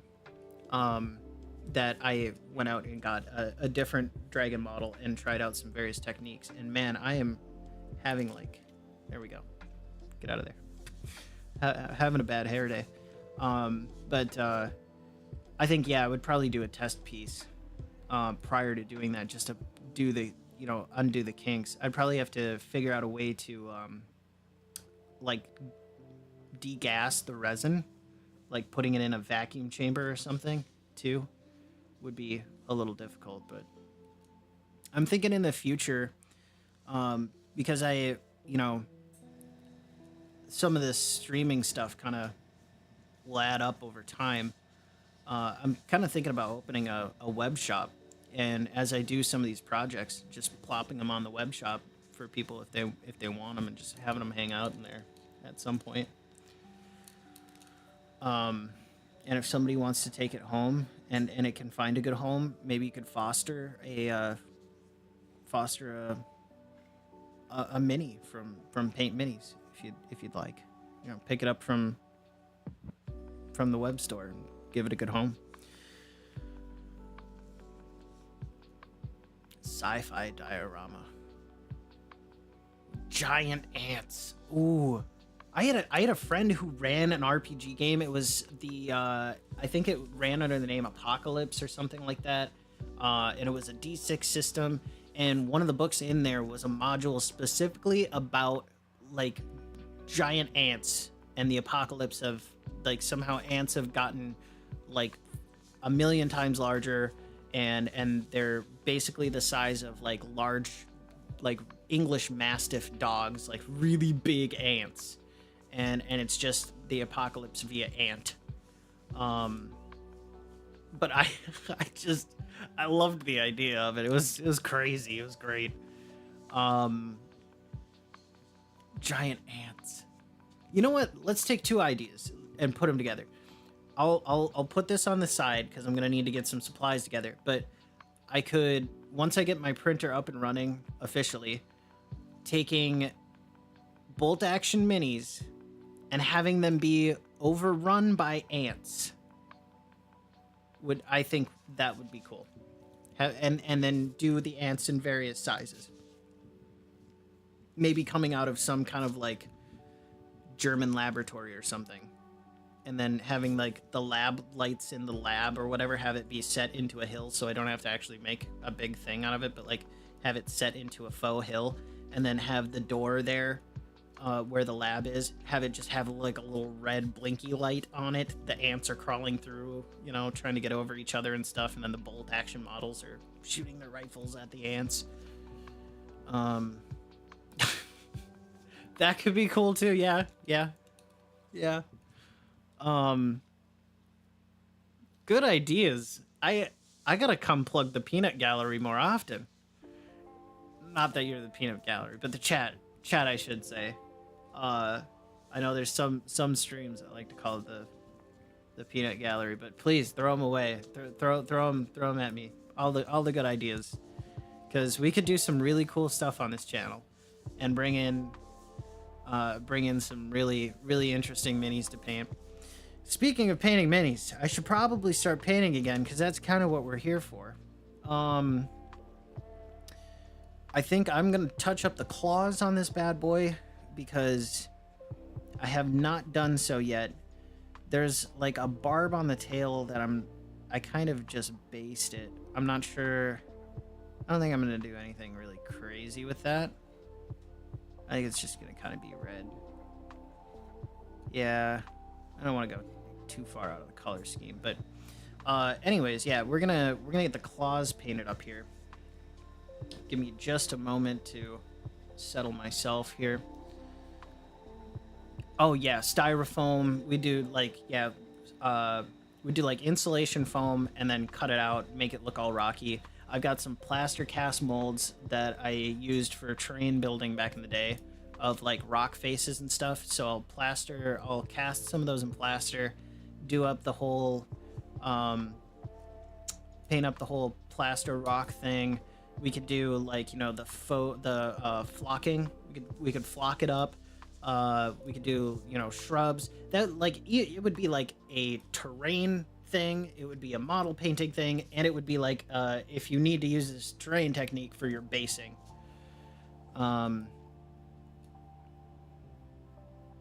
We are so the peanut gallery.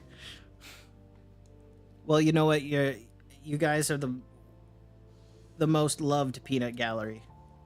There you have it. I appreciate it, you know, and it's like, what a wonderful way to share this with everybody. You know, what a wonderful way to get together and to celebrate these little victories over here. So I'm gonna move the camera because I don't have the other one set up over here. It's over at the showcase booth for the end of the stream, which is coming soon. I'm gonna get you guys just a little lower down because we're gonna be doing some brush painting here. If I can get my tripod to kind of cooperate. Sorry about that. I know that's maybe a little bit motion sickness inducing there. I'm probably gonna be painting a little closer to myself, so we'll put that there and then try and focus the webcam. There we go. All right. So my tactic on bones so far has been to just go with an eggshell color and brown wash right over it, and it makes bones, claws, makes them look really good. Kind of see the same effect on these horns. Yeah, I think I'm gonna go for it. First things first, I gotta get Dungeon Minister's skeletons out to him for his. He does I should say you're in here. You do a show where he recaps the adventures of his basically family game night. Is from what I've understood it to be.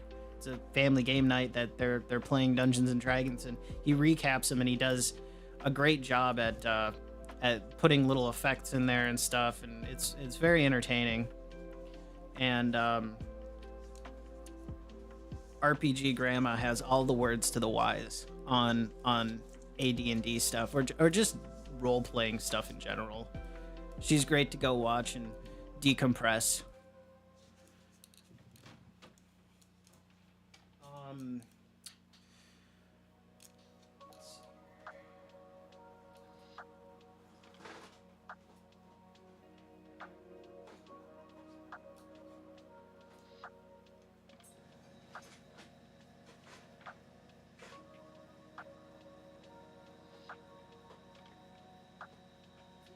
All right, here we go. We're gonna go with a ivory tone. Oh, you do more than try. You deliver, RPG Grandma. You're better than Domino's, in my opinion. You deliver not only the pizza, but you made sure to throw the breadsticks in for free. You know, you talked that guy into the kitchen and doing it. Heck, you even grabbed a 2-liter Pepsi on your way out just for fun. Yeah, I can't wait. I'm gonna do up those skeletons. I'm gonna do them up. All their armor, I'm gonna basically do the same thing I do with like Death Guard, where you know, their armor looks really decrepit, and I use maybe orbital air. Maybe you've used this before too, but I've used and just when you need it, it's not at hand. AK's Streaking Grime, and then their White Spirits. You can make anything look like it's been just run through the mud and the muck and the nasty. And I'm gonna use some effect paint, like some crackle paint or something. I'm gonna make it look rusty, nasty. Their armor's gonna look gross. But then what I want to do is do source lighting and make it like a ghoulish, like mint green color, and have it be emanating from the armor like it's reanimated the bones. It's not that the skeletons are actually moving around themselves. They couldn't do that. No. It's a ghoulish force that's emanating from the armor out onto the skeletons themselves.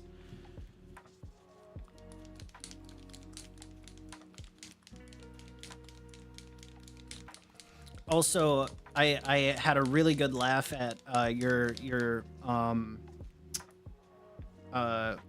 with your crafting video there, Dungeon Minister, when you were talking about let's get the skeleton dressed. Come on, talking about how dressing up the dolly. I had a good laugh. I was like, oh man, ain't it the truth? But you know what? We're all having a good time. It was the highlight of my night. I was like, man, I was not expecting to hear this on Dungeon Minister's craft stream. I wasn't there live, but I was watching the replay, and I was like, oh yeah. I've found the good group. Oh, what happened there? Dang. Okay, I'll have to fix you later.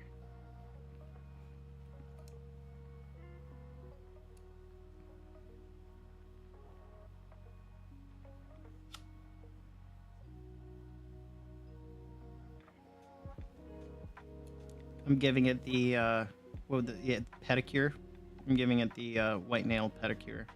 And this looks super bright on this right now, but once that brown hits it, it calms it down.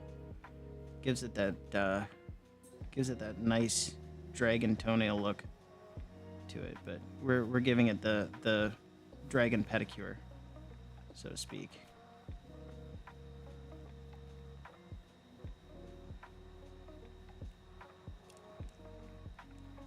I'm gonna need a little more water. This is too thick for my liking.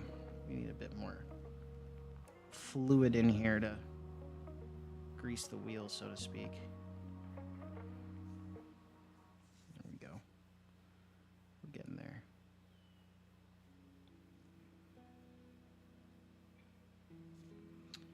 And then, you know, there's that I've seen this running around quite a bit lately, but the slap chop method with using nothing but transparents, in my mind, I've wanted to try it out, but like, and I have tried it out on Kyle Schwantz. Oh boy, I'm doing all that out of the shot here. There we go. On Kyle Schwantz minis that I sent to him, a couple of human fighters that I did up for his birthday. I kind of did a slap chop method with the armor, where it's just kind of all white, and then you put nothing but transparent paints over it. But I think it looks, to me personally, I think it looks a lot better when it's done up in the actual colors, a bit more rich, a bit more vibrant. It's a good way to get cheap highlights, though.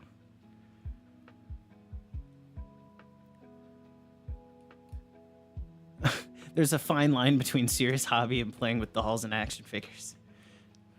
Dragon Petty for 1995. Yeah. 1 inch, 1 foot dollhouse scale. Yeah, for sure, for sure. Oil paints and low odor mineral spirits. I'll have to give that a shot because that sounds epic. I have not tried messing around with the oil washes yet.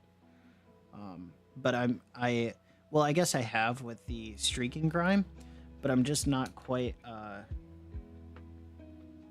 comfortable with it because I know that stuff can definitely be permanent. And I tend to, like a lot of my work, I tend to do in acrylics because I know I can strip it off. And if I really need to desperately redo it, I can. Whereas, like, oils and whatnot, you have to dunk it in the thinner and then try and finagle that with plastic minis. Just kind of scares me a little bit.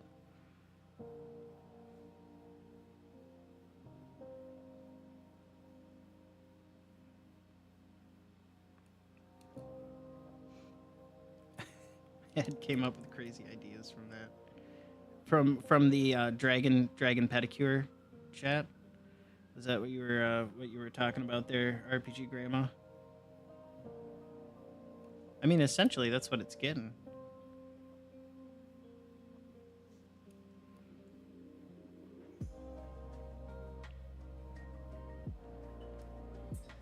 Also, is the music too loud?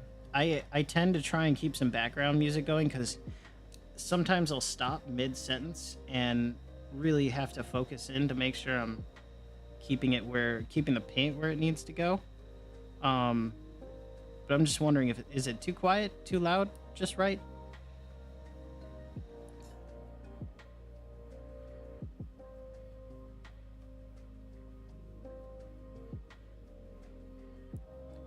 He-Man and the Masters of the Dollhouse kind of reminds me of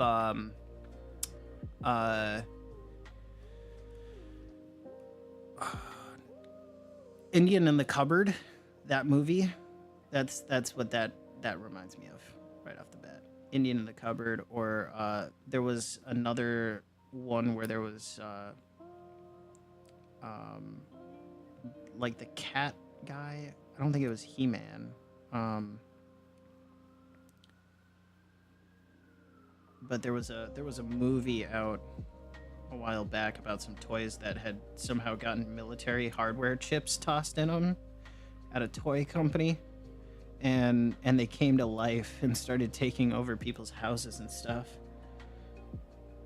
And I loved that movie as a kid. I wish I knew the name of it, because I would definitely go back, and that would be a movie night for me.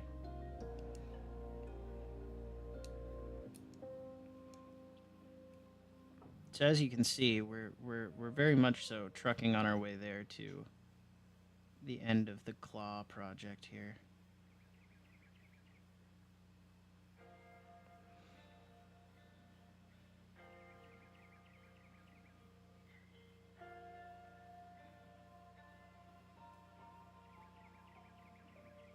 Very nice. Wonderful. Now it's just gotta let her dry. I'm gonna leave the bottom of this barb at the back black. I think it's just a nice little shadowed area. Alright, how are we gonna... You know what we're gonna do? We're gonna... First off, we're gonna put you on this. Because I've been handling this so much. I know some of the paint is probably...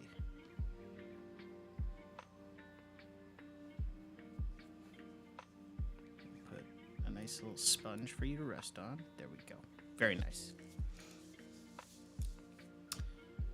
Right, yeah, I the name escapes me, but it was like, yeah, some G.I. Joe looking action figures, like a really buff cat dude with a sword. I actually had an action figure of that cat.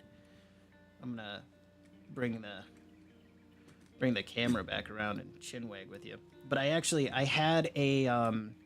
had the action figure of that cat at one point, in my childhood. I had that, and I can't even remember his name, but like that movie was great.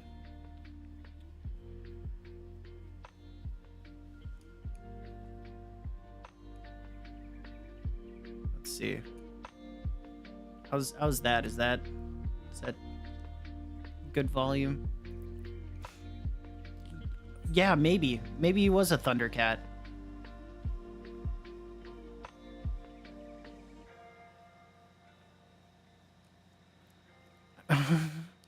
Right, yeah, you have to roommate with the rest of the cast. Sorry. That's funny. But yeah, I Indian in the cupboard kind of idea going on there for my head canon on that. Lino, yeah, something like that. I thought it was like Lorgar or something crazy.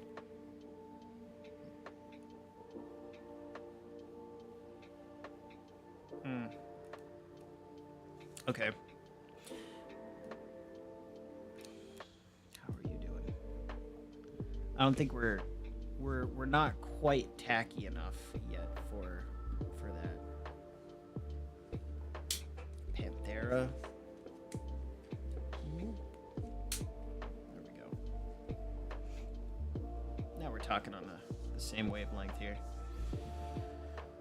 Yeah, I can't.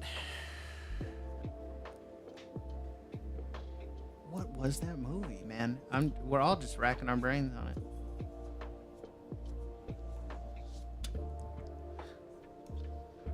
I think that would be a really fun role playing idea or whatever. Like at like towards the middle of your story arc, you just throw it at them that they're actually tiny and inside of a like somebody's giant like table, like or a like terrain table or something somewhere, and they're just tiny little people. They've never known it, or maybe they've had inklings of it throughout the storyline, and then they find out that they're tiny, and maybe they can get big somehow and join this whole another universe of that's totally different from what they've known their whole lives. That'd be pretty cool. I'm gonna go grab that transparent brown.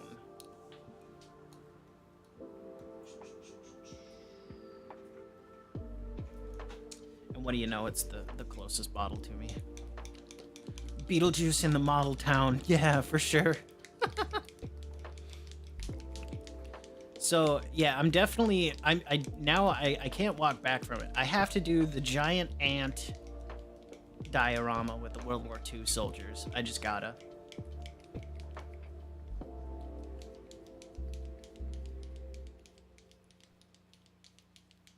Where He-Man stops being polite and starts being real. I have no clue. I have no clue on that one.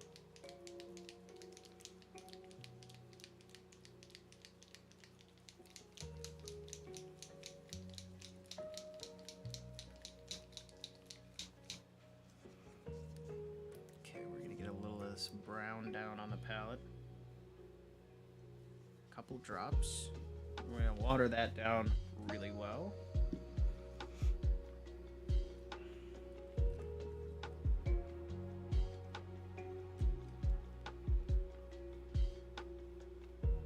At some point, I'll have the other camera set up back over here, but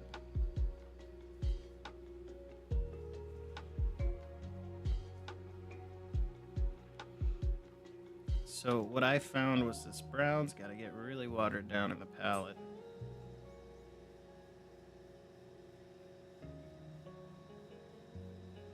That looks like enough. And I'm just gonna bring her over here to the model.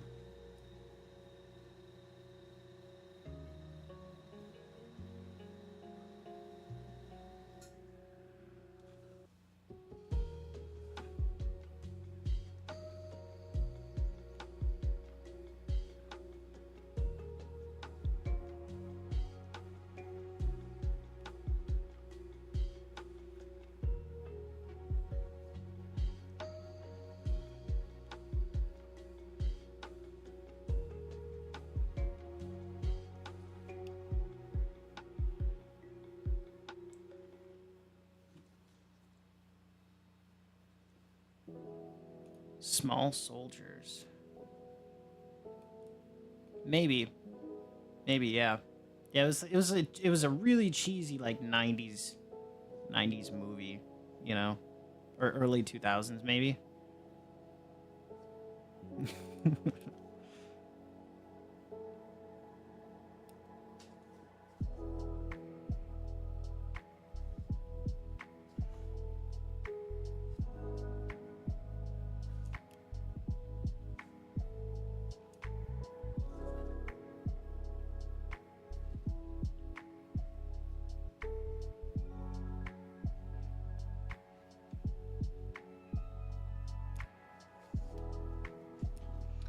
I can't wait to put this on the little rotating table and show you guys the work that we've done on this dragon.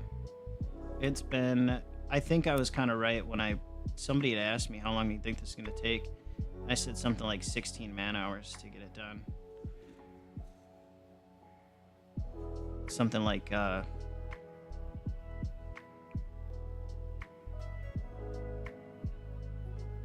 something like that anyways. And I think I'm pretty on par with my estimate there.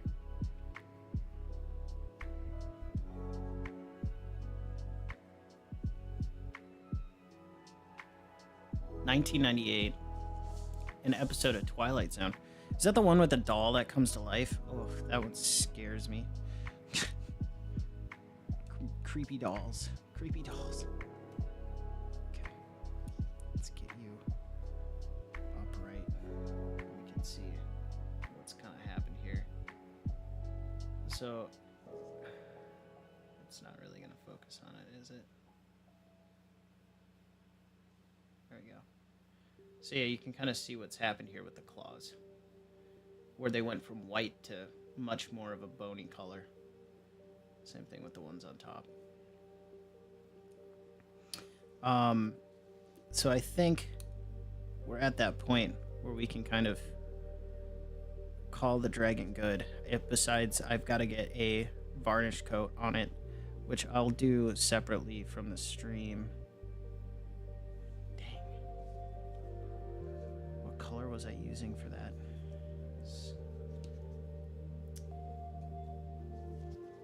I think it just sat against the sponge and it took some of the primer off, so I'm just gonna quick and dirty get just the littlest drop of primer on this thing, on that area, and come back to that later.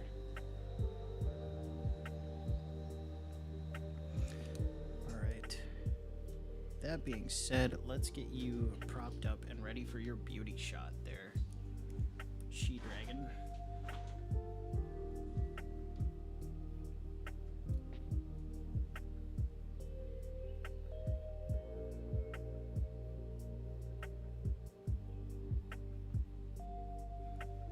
There we go. All right.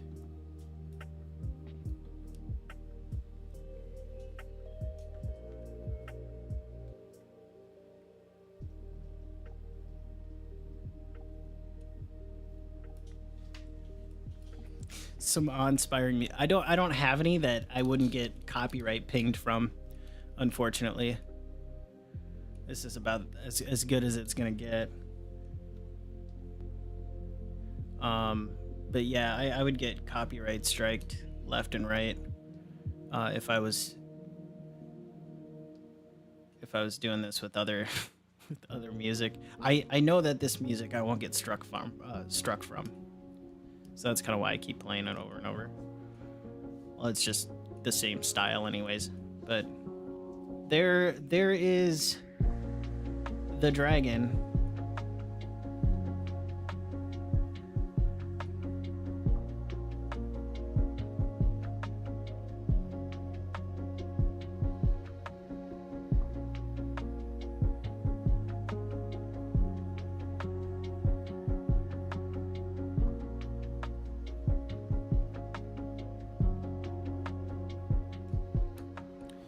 So I think I'm already seeing a couple places that need just a hair's worth of touch up, but it's just the eyes.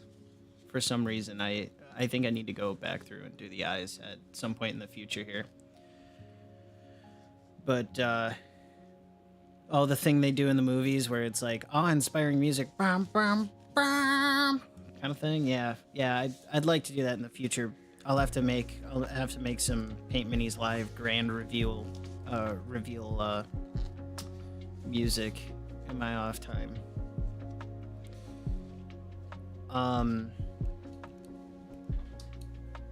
Well, with that being said, I think I'm a bit tapped for Monday night. I'd like to say thank you to everybody for coming. Thank you, RPG Grandma. Thank you, Sapphire. Thank you, Dungeon Minister. Thank you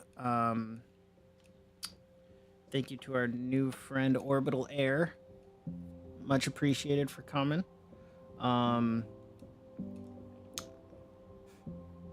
Get the flashlight out. Oh yeah. do like a whoosh with a flashlight or whatever, for sure. We'll have another big grand reveal. I've still got to take another day or so and do up the egg that the dragon came with, and the little dragon, the hatchling, and the base that Bill sent along with it that he custom printed for this bad girl. So that'll be on the horizon. I'm thinking I need a little time for myself here, so I'm thinking I'm gonna be doing that stream on Thursday, where I'm gonna be doing like the bass and some other stuff, and it'll be a bit of a lighter stream, but we'll do another kind of grand revealio of all the pieces together, and maybe I'll see if I can do that flashlight thing, kind of tech demo style deal. But with that being said, yeah, thanks again for tuning in. Everybody take care. In a world where you can be anything, be kind. If you couldn't tell, I was working on that for quite a while. Yeah, take care, everybody. We'll see you again real soon.